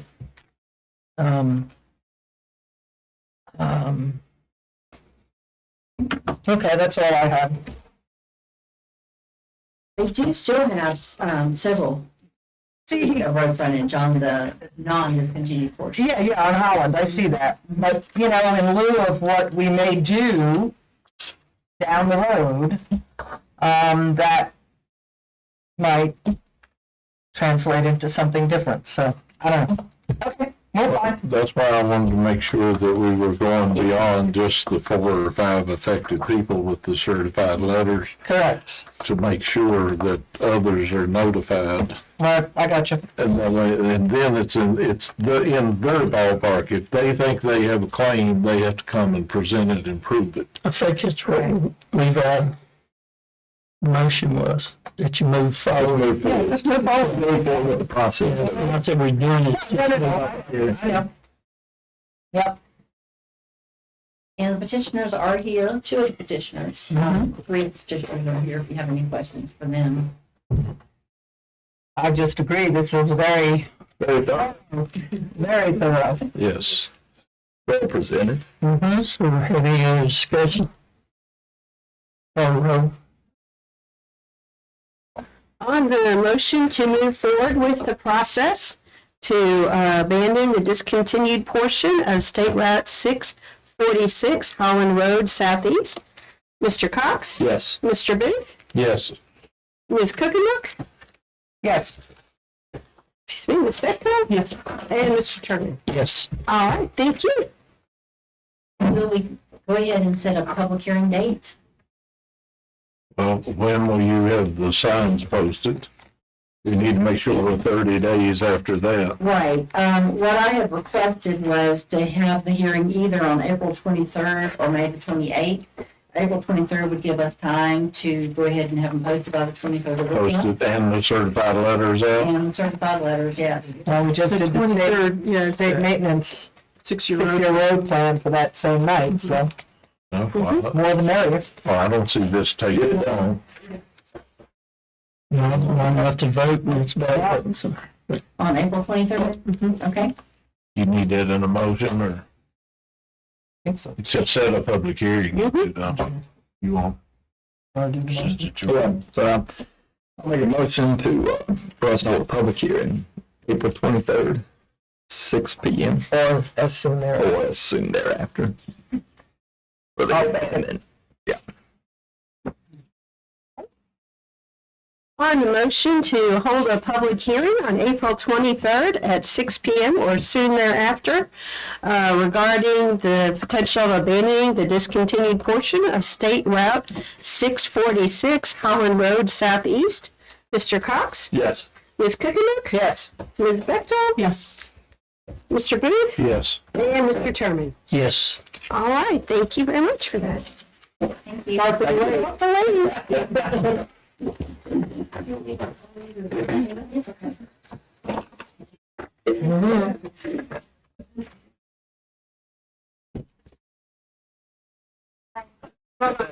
Enjoy. Keep him straight now. Keep him straight. Yeah, it's just an all-day job, but. All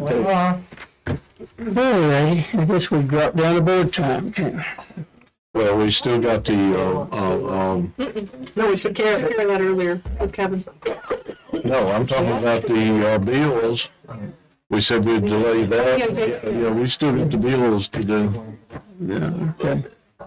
The expenditures. Expenditures. Yeah, I know. I didn't No, know. we can do more time first, it doesn't matter, whatever you want to do. Just don't forget we have to do the Let's expenditure. go ahead and get it out of the way. Checks you just signed. All the checks you just signed right now. Yeah, all the checks were found. We will try to do the disbursements now. Good. Oh, boy. Anybody got any? Yeah. Everybody. I'm gonna fall back on my question, if you, on the list of checks, number 64, I'm doing it without calling the name out. What is that associated with that company? No, check number 64. Is that associated with school cost or,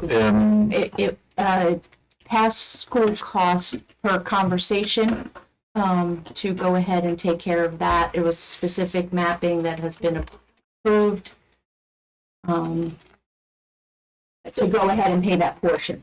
it doesn't have anything to do with No. what's in question, No.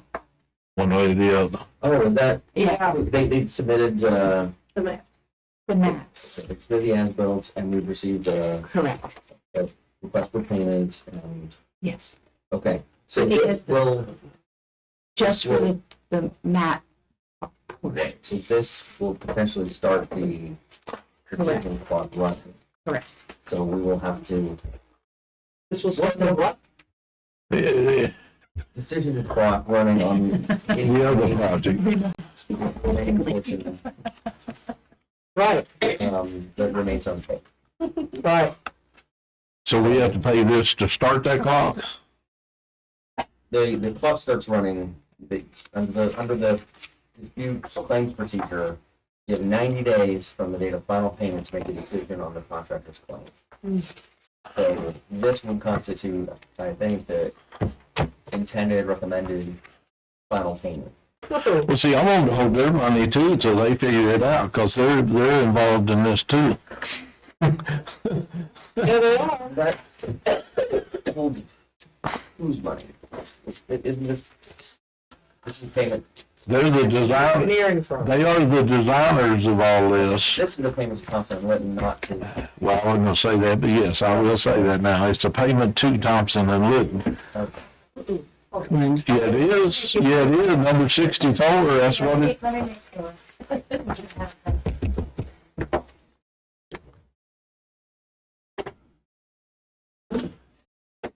because they're supposed to be helping the schools get this took care of, and maybe they'll have a little more incentive if they don't get paid until they get it taken care of. Yeah, the maps were coming from Perth, but I'm not sure. And what maps are these? To fix the problem? through the as-built drawings, I think, final as-bills. So it leaves, once this is paid for, however that happens, this leaves just the one item in question remaining. Yeah, but is this a final payment to this outfit? I mean, if they get their final payment, what incentive do they have to work with anybody to get anything done? Well, I mean, I think there's still Not if they don't have a final payment. If they already got their final payment, well, yeah. I don't know that this is the final payment from Thompson and Litton. you understand what I'm saying? I mean, I don't want to be in this, but Andy, you can tell. I didn't use that. No, I was trying. You did clean it up. I tried to clean it up, but my concern, What's their motivation? Yeah. Correct. There is none. you want to keep a hold on them. I want to keep a hold on them until they get the other thing settled. However it has to be settled. What's his And name? maybe I'm wrong. I don't know. I've been wrong before, but it doesn't make sense to me if you pay them their final payment, what incentive do they have to Right. care how it comes out?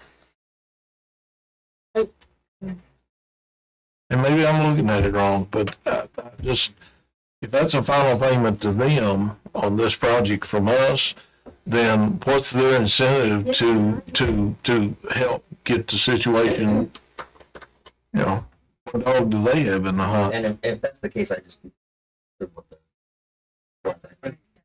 If it's a payment to the construction company, Man, those are expensive laptops. Oh, I wouldn't do that for nothing in the world.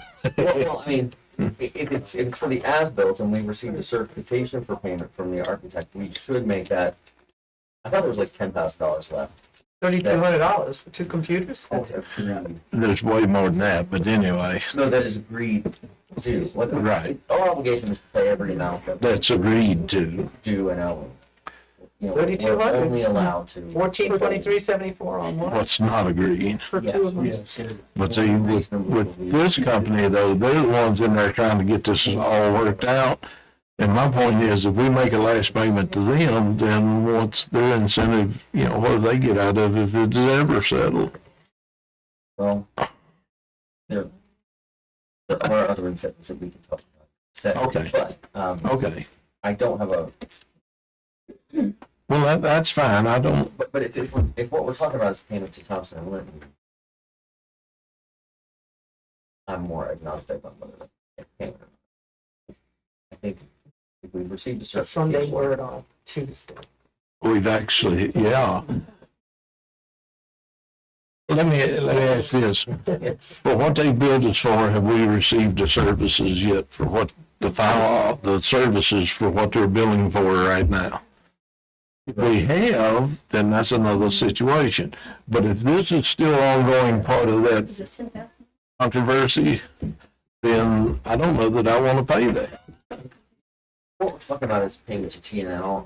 I'm happy to take a look and make a recommendation on that. We can pass that till you can look at it. Yes. We could pull that out, have you look at it, and then. guys finish it? But if it's the payment to Fred on just that as-built portion, No, then I'm gonna recommend you. I understand where you come from, but you understand where I'm coming from. Okay, we understand each other. Now, how it comes out, I don't know, but, Actually, on night meeting, we could pay this and myself. well, that's what I was thinking. If we just pull this one instead of prolonging right now, it's kind of like, I thought maybe, but they had plenty to do, but. Yeah, so this is the payment is for the amount of their work in January and February, Thompson and Litton.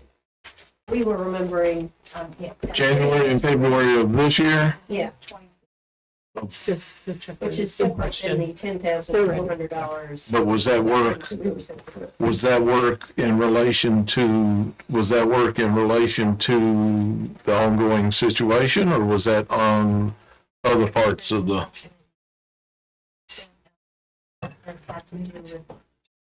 Referencing they've already been paid prior. So this has to do with the ongoing problem. This is line number 9 in a itemized. Yeah, we don't really have, we don't have anything else. I don't know where line number 9 is. The PSA does and stuff, but we don't. They want to look at it more closely. I got that. Okay. You said something about line number 9. That's hard to So- know. It must be in some other. Mr. Chairman, Steve has advised that he doesn't have a great deal of concern at this point, but if you want to pass it and have him look at it, That's what I felt, ready to look at it. and say Yeah. Steve flagged it, and Yeah, We can do it on a night meeting. frankly, I've got a question to, if this is attributable to work that they've done after the contract should have been completed, and this is sort of extra work, I think that I've been sick. We did go eat. the contract documents probably provide for a charge against Frith Construction to the extent that those extra architect fees are their fault.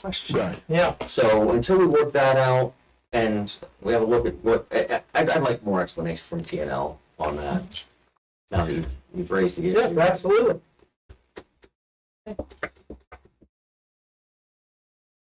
And then, Are there any others? Will be removed, so number 64 will be removed. Number 64 will be pulled and held until. and then line number, did you explain those laptops and stuff? So the one laptop you were asking about, that was for the new IT person that they hired for the electoral board. And the other 2 laptops are for them to have the 2 laptops they requested. All of which all of which was budgeted Yes. and planned for. In So- the electoral boards? That is correct. Okay. That is Okay, correct. so that's where that one. Yes. Gotcha. And in the next go around, you'll have the department Yes. Yes. column. I spoke Yeah. to Right. Jenny and I looked through, perusing at either she'll be able to manually put it in, which will help probably a plethora of vendors out there, especially someone like BNS, because it'll help them with their invoicing, but it'll help us. Wonderful. Yep. I know we're still in the early learning curve, but this is so much nicer to look at. Yeah. So I much want to see nicer. if I can somehow combine, without causing us extra, work, but combine in the system the columns because there's 4 different tabs that you saw. They actually all answer what you want, but it's not clear and they're in 4 different tabs. Right. So another question off of that one would be like the citizens telephone. Now, the VATI 2022, that was the match that we had from the grant that went over? Right. I was going to say, man, somebody's making some phone calls. But then I saw VATI, so. Yeah, yeah. And it sounds like they're going to be finished. They're rolling right along. They stopped at the Parkway. I don't Well, know. I know, I don't, well, you know why. You're in the wrong. Approved. It's approved. Well, Joey's on my to-call list. okay. Did they make it all the way up there already? So they're working from the top down? Oh, okay. It's at Black Ridge. Yeah, they're still on Blackwood. Yeah, I saw that. They're heading out to all the parkways, so maybe what we did, helped. I mean, with a little fanfare, but the bottom line is they've got to go ahead, and it looks like they'll finish, hopefully, Soon. I heard May. Any other discussion on the disbursements? Yeah. I think they're pretty cut and dry. You want a motion? Yeah, if everybody's done, I'll take a motion to approve. You ready? You done, Jay? I just, I'll make a motion to approve the disbursements as presented, except pulling check 64 Second. per council. I'll second. And you got a hook. Motion said. I might have caused it, but I didn't hook it. You didn't call roll. On the motion to approve the disbursements as presented, with the exception of pulling out check 64. Ms. Kuchenberg? Yes. Ms. Bechtel? Yes. Mr. Cox? Yes. Mr. Booth? Yes. And Mr. Turman. Yes. All right. And I just want to thank staff for doing such a great job. And these are beautiful and wonderful. And thank you all for just working so hard to get these here and done. And I'm really excited. So we move down to board time now. Oh, I'm sorry. No, there's more to it. No, I got one enough for right now. I'll get confused. So any discussion on board time? Sure. I really appreciate all the work that our fire and rescue do. And having the notifications on my phone to what's going on is very insightful. Coming from a different locality, having had a house alarm myself, I had to register it with the sheriff's department and was responsible for paying for excessive false alarms. And I would like to consider a code for us, an ordinance for the county, a cry wolf type ordinance, that you need to register your alarms and properly maintain them. And if you have more than 2 false alarms in a rolling 12-month period, there will be fees imposed to help offset the cost of sending our providers out there. We had that problem when I worked first. We had 2 or 3 alarms just continuously going off. Yeah. So when we called the key holder to come reset it, we also called the people that installed it. And after they had to get out of bed a few times and come up, I appreciate they worked on it a little better. I appreciate everybody wanting safety and security, but it's not free. Well, in particular, I know in my district of some false alarms that have been going off rather continually. And what disturbs me is that if a real fire were to occur at my end of the county, while they're going out to that end of the county, I don't know that the homeowner at my end of the county would have their house saved. Right. Because they're on a wild goose chase because an alarm can't get fixed or updated or Whatever. whatever it is. Yeah. Or they choose not to. So just, I'd like to throw that out there for people to see.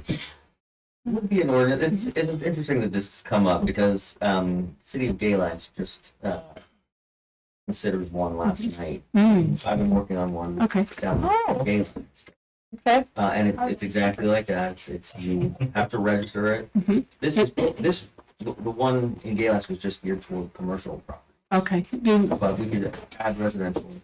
it should include residential, I believe. But you have to register it, and you're responsible for maintenance, and if it's having more than a certain number of false alarms that you choose, then service fees are imposed coming out in the election. Right. And the idea is to have an incentive to maintain your alarm system and fix it when it's malfunctioning, rather than just allow first responders to come 8 or 9 times. Are there allowances, and I know one person in particular has had this happen.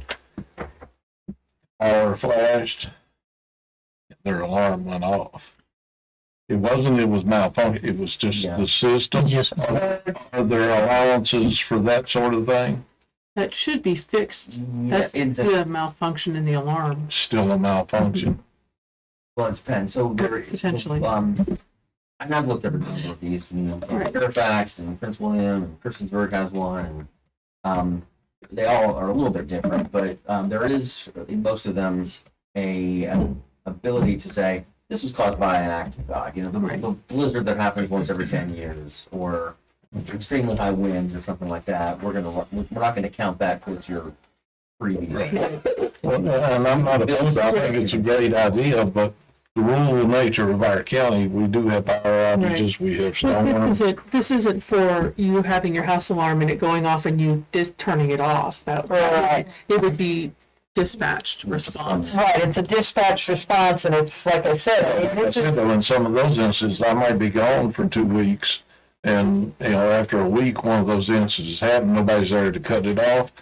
Then well, if it's an act of God, I mean, you can decide how you want to handle that situation. That's detail. I do think though that this is cheaper than having a lawsuit filed because the fire department went the wrong way. Burglary alarms, they usually have a key holder, one of the neighbors or somebody's got a key, come in and reset it. But I don't think they got them on fire alarms. See, that's what I'm saying. They do. Because I know we get a lot of calls, people just smell smoke and call the fire. Yeah, that's not an alarm though. This is automated. Yeah. Yeah, you mean an automated alarm. Yeah, this is. I haven't seen any of them. Yeah, this is one of the offenders. Yeah, I've seen it come in the other day, but I didn't know it was automated. Yeah. When I went on, I thought it was real. Yeah. We had that in Christiansburg. You just have to make sure you have someone who polices it to report the findings, such as like the dispatch center. That's part of the responsibility of having an alarm that reports to it is, that accountability to maintain your system and have somebody. Who can report it for the fees to be imposed? So like where I came from, the dispatch center was the best. Right. Police and authority because they knew what was going on. Right. So chalk that one up to a false code this time. Right. Yeah. I think we can work out all those details. Yeah. But it was effective. It cut down tremendously on the business alarms we went to. Was that a consensus you'd like to see a draft? Yes. Yes. That's it. You got anything, Jerry? I actually got 2 things. No new language one. And I know we discussed this before, but I would like to revisit it. The time of our meetings, I'd like to suggest that maybe starting in May, since we already set public hearings for April, but maybe in May, what you think about reverting back instead of 6 o'clock, we go back to 7. That really help us out. Could we revert back in the winter? Yeah. Okay. Yeah. That's what I suggested to Jerry. It's sort of like wearing your uniforms. 1st of April to the 1st of October, we do 7 p.m. Okay. And from October to the 1st of April, we go back to 6 o'clock. I think, Well, and I'm suggesting we do May since we already set a public No, hearing. I'm saying this is going forward. Yeah, after that, we can bump it back to April, but Do the time change. I would, well, if it's no outrage, I'd make a motion that we do that. We set our meeting starting with the first meeting in May to run through First off, 1st of October or the end of September. May 14th to September, October 8th. You want the October meeting to be Yeah. fixed again? well, we changed back in November. Yeah. yeah, so it'd be through October. Running through like. Right, so the 14th of May through the 8th of October. Yeah. Saying the end of Well, Do you want to do the Night meeting of the night meeting. Oh, yeah, excuse me. I was trying to keep it 6 months, 6 months is what I was trying to do. 1, 2, 3, 4, 5, 6. Yeah, so October 22nd and May 21st. That's 6 months. 1, 2, 3. So that'd be, The first meeting in May, we start at 7, and we go 7 o'clock through the October night meeting. Right, so the 28th, right. May so 28th. that would throw it back to our first meeting in November, be 6 Oh, night meeting. 28th, the night meeting, May 28th. The first meeting in November. Yes, For the evening meeting. And then we could, Start at at that 6 time, a.m. we'll get through the May, and then we get just on that April. May 28th and then October 22nd. Nelson. May 28th to October 22nd.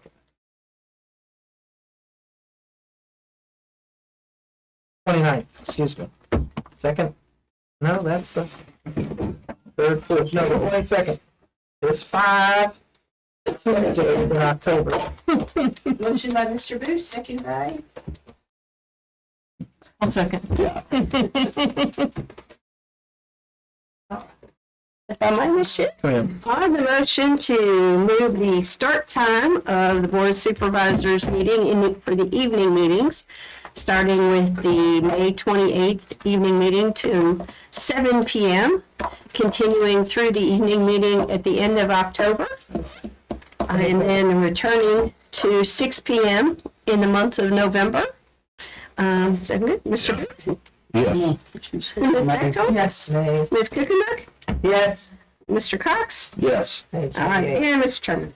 yes, All right. May 28th is the 4th. well, not later, well, not days. That'll, No, because we don't want the day. and I know that stretches it out for staff, but as Mr. Chairman pointed out, that extra hour in the evening, when you're trying to finish up a hayfield, it really makes a difference. Just getting to the hayfields and. Thank you all for doing that.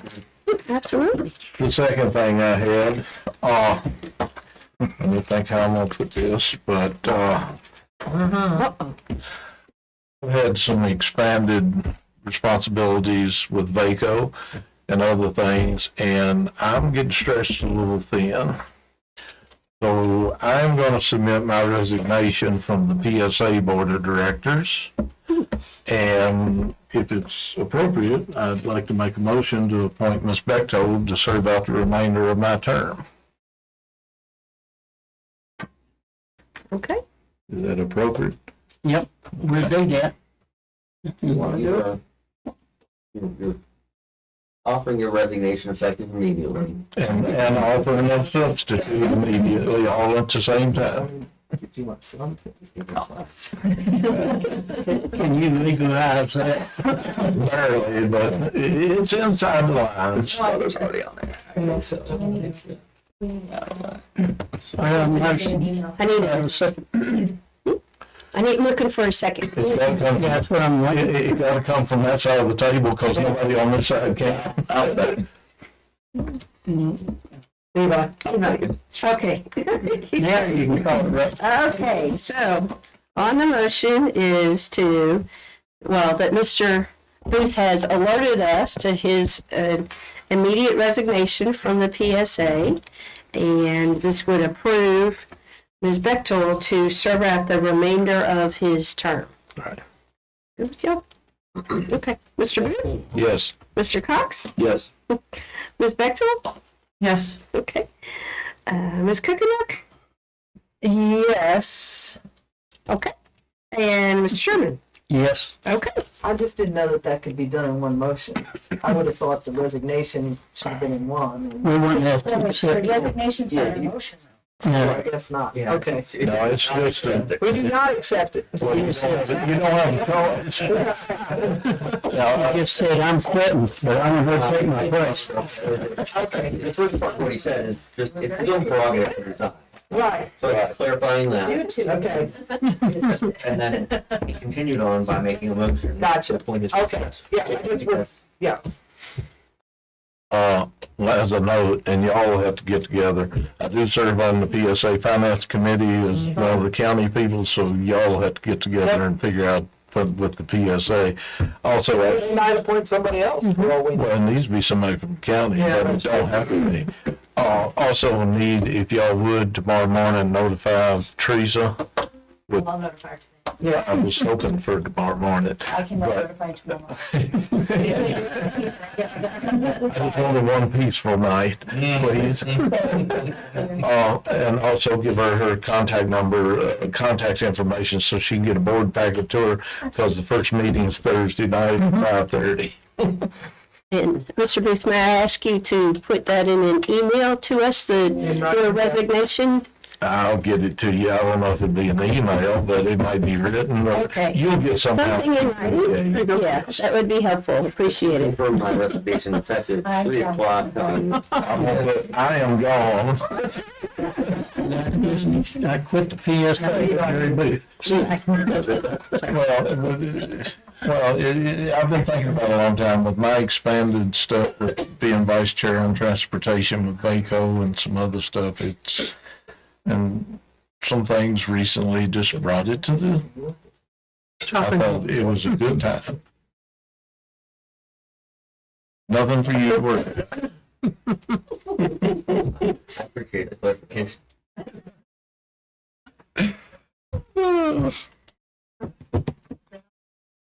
That's all I had, unless you want me to come up with something else. Thank you. I think that's enough. That's enough for one day. Anybody else got anything to say? Nothing over here. Nothing over here. What about you? You don't want to hear what I got to say. Just don't pretend it is. Oh, okay. Okay. So, And thank y'all. I have enjoyed, I have for the most part enjoyed serving it, and I think you will too. And it gave me a great understanding that I didn't have before. I think Linda, you'll say as well. It's an eye-opening. Thank you for the opportunity. So, you ready? We'll turn it over to you. Okay, thank you. I will wrap it up here. I do have a little bit more on recreation than is on our Parks and Recreation than is on here, so I'll go ahead and start with that. I did note, because of looking for all these leases and documents recently, I would note that we are just a week past the 4-year anniversary of the county taking over the recreation program. And so you think about all the stuff that you all have managed to do in that 4-year period. It's pretty impressive, the investment and effort you've made. So just wanted to point that out to you, because sometimes we forget to do those kind of things. On the work on the park and having a plan for Parks and Recreation, I don't have it, but we do have our estimates from the Regional Commission about all of the work. And so let's see, the part that would be, there's about $25,000 that comes out of the grant, then there's a $25,000 match, but the Regional Commission is making up a great deal of that. So in reality, what we're looking at is about as much as up to $10,000 that would be spent for from the county, but we're going to do that in a kind of pay as we go. So if it starts to seem like, it's going to be too pricey or something like that, then we can stop that. Back But, off. yeah, but wanted to make you all kind of keep you in the loop of where we are on those kind of things. In terms of the new park space itself, Jacob and I have been reaching out, as you all requested, to the neighbors, and for the most part, things have been quieter with the exception of the entrance and exit from the park off of that road. And so Jacob has been looking at funding for some other options and opportunities for other options. So we're going to spend the next couple weeks trying to make sure we can work through that. But we feel like there's maybe more than one possibility. So we're hopeful about that. On a very positive note, Bodatot, is that what I say? Has contacted us about they have a bunch of temporary fencing that they don't need anymore that's very high quality and wanted to know if we wanted it. So we're going to go send a truck. We're going to take the recycling truck and truly recycle. Nice. Yeah, so we really appreciate that. Yeah, take all you get. That's it. We can establish some boundaries then, and Yeah, so we'll be able to use that for quite a few things. So I think that'll be really helpful and appreciate them just reaching out. They saw Jacob's thing on television when he did his TV interview and thought about it. So appreciate that. That's huge. Very much. That was a very good interview. yes, it was. I wanted to say that before you leave recreation. Are you getting ready to leave that? Well, I was just going to say we have started. Kim and Jacob started interviewing folks yesterday for his part-time person that we've been kind of waiting to pull together some of the pieces. But so we had a couple applicants in that process, and that's it. I just have one comment, and this comes from some parents, but I won't say they're upset, but a little bit confused about the way the volleyball schedule's been done. Okay. And I don't know if I don't know what all activities is going on in the gymnasiums at the school, various schools. Right. But it seems that we end up moving the Floyd E stuff around a whole lot. And if that's due to the schools or if it's, I know that there was games scheduled on election day. That was an oversight, I'm sure. But going in the future, we need to make notes that, we do use the schools for the voting precincts. So usually, that should be eliminated right off the bat those days. And the day before, because I watched the election equipment being dropped off, and then there was something went on at the school that night Oh, after the equipment was. okay. Yeah. So, the day or two before and the day of the election, but it just seems odd that games that were supposed to take place at Floyd E are now, for tonight instance, are now going to Willis. Mm-hmm. So I don't know if that's a conflict with the high school. I don't know what. Well, that's the details, and that's what y'all get paid to take care of. I'm just relaying what I was asked to relay. Okay, we'll look into it and I'll get back to you. Maybe in the future we can sort out a little better. Yeah. There was, when you have 3 teams up there and each team's playing 2 games in the same night, it kind of stretches it out, especially when it's a weeknight with homework and other things. So. Yeah, as you know, our registration with all the rec things has been kind of feast or famine. We end up with not enough to make enough teams, or then all of a sudden too many. So we haven't gotten the metrics right about how to figure out what it should be. Be something with the coach's schedule. It could be, but if we could be a little more Sure. along those lines. Yeah, absolutely. Follow up on that. So thank you.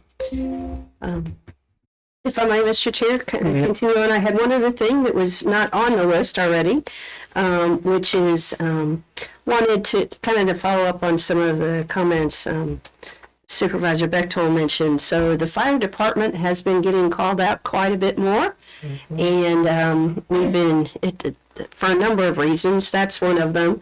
The other reason is they have been stepping up to help us in the ways that they can to support our paid EMS staff.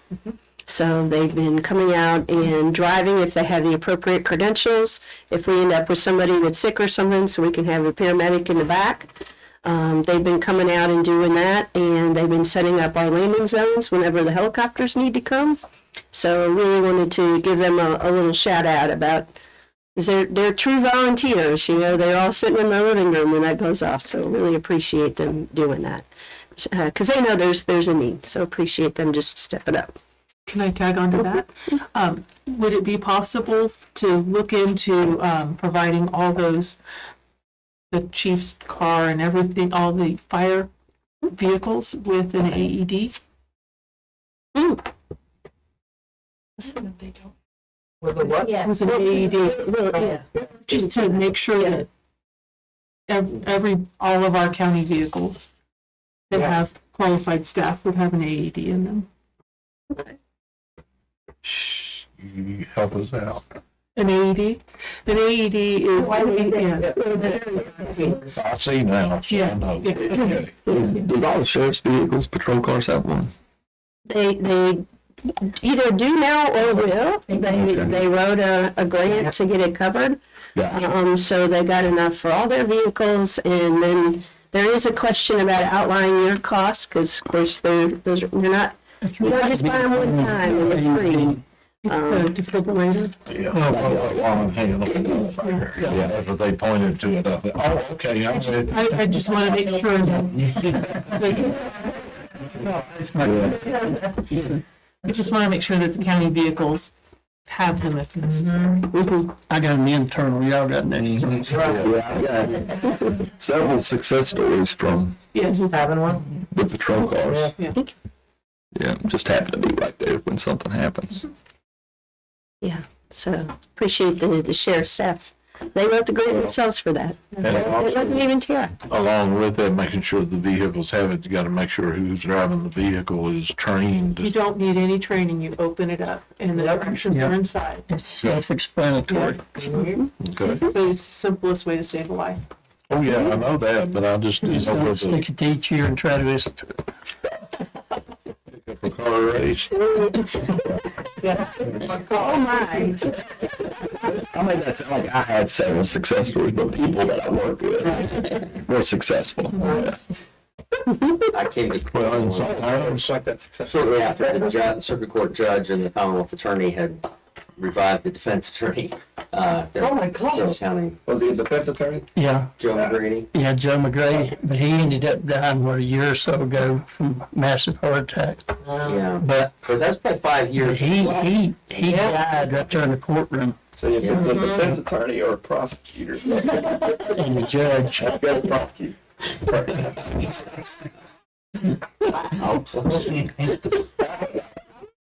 He's not a defense the attorney. defense attorney across the county just got their notepad out and started writing. Before we get into it, I'll tell you what Joe McGrady said. He was revived.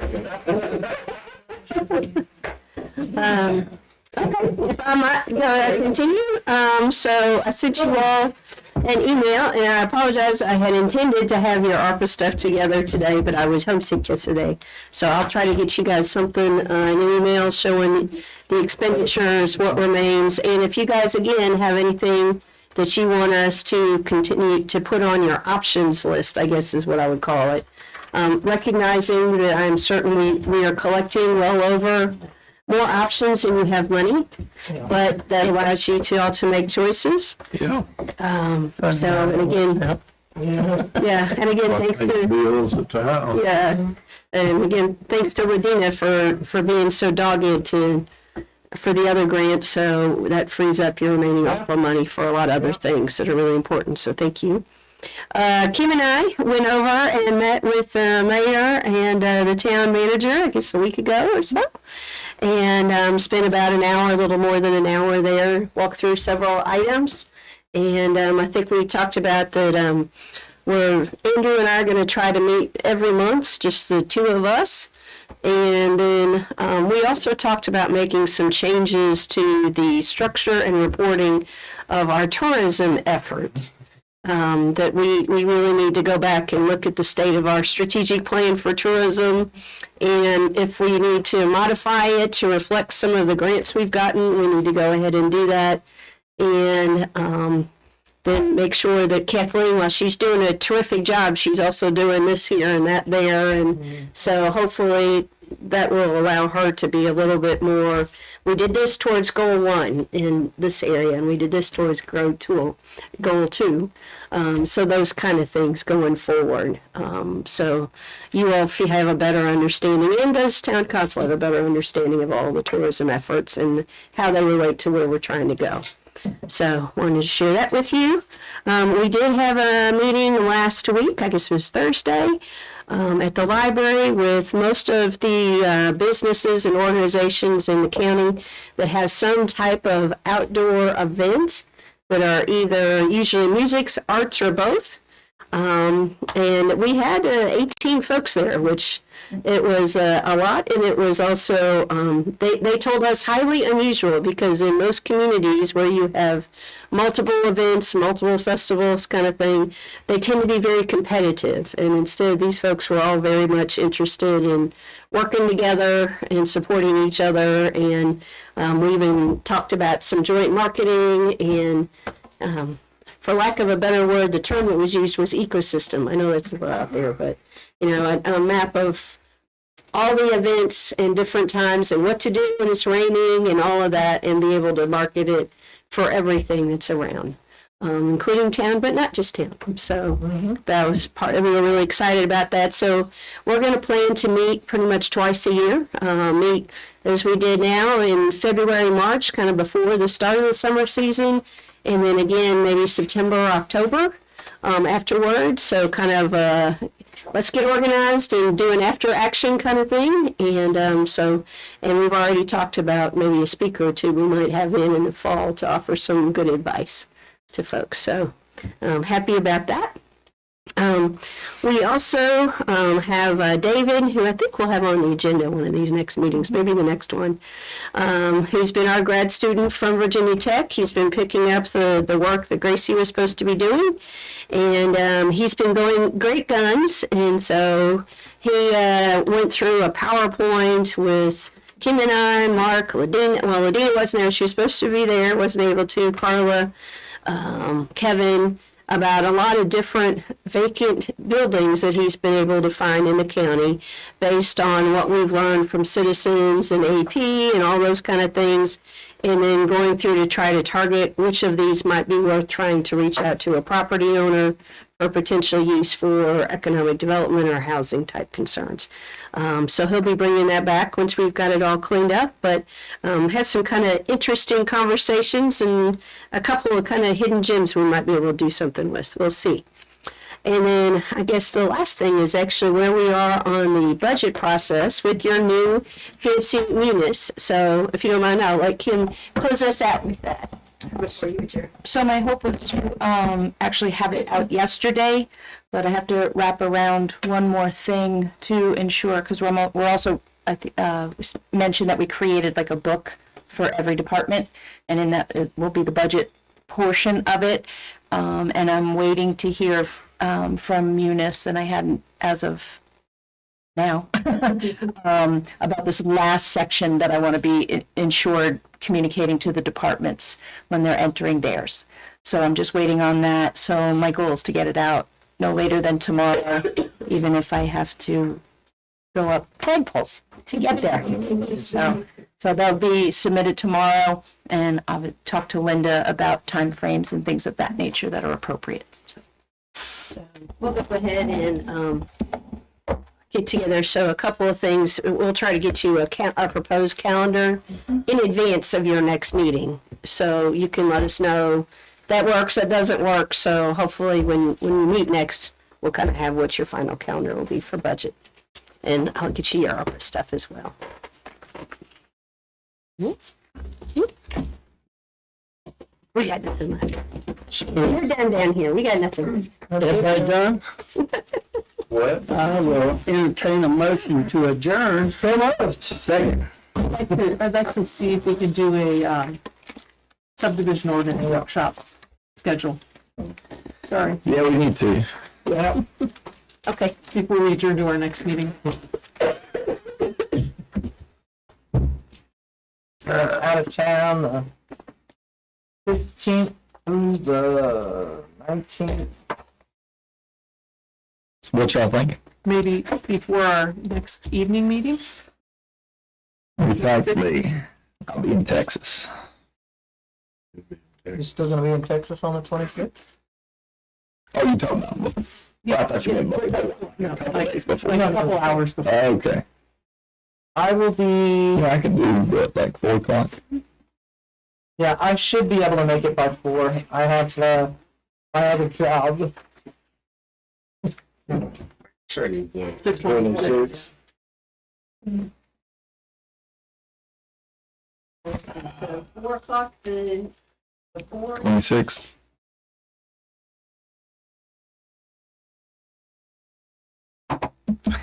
Well, So one of the other things that we're looking to schedule for you all before one of your evening meetings is to have a sit down with you all about your comp plan process and what advice you would like to offer the regional commission staff about that. So just so you know, I don't think it'll take long, but it would be a work session. He's heard it every time. Do you have the picture of the board? I need one of those real sticky dots I can put right there and just agree on there. He'll know what it means. I mean, maybe it would be.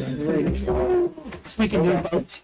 If we start a meeting at 4 for work sessions? Yeah, I mean, I can't imagine it would be that long. So Jennifer and Afi would like to meet with you all. I think it is it's one of the evening meetings. I think it might be the next one, but in any case, whatever that is, want to meet with you all separately during a work session to kind of talk through some of the logistics and processes with the comp plan.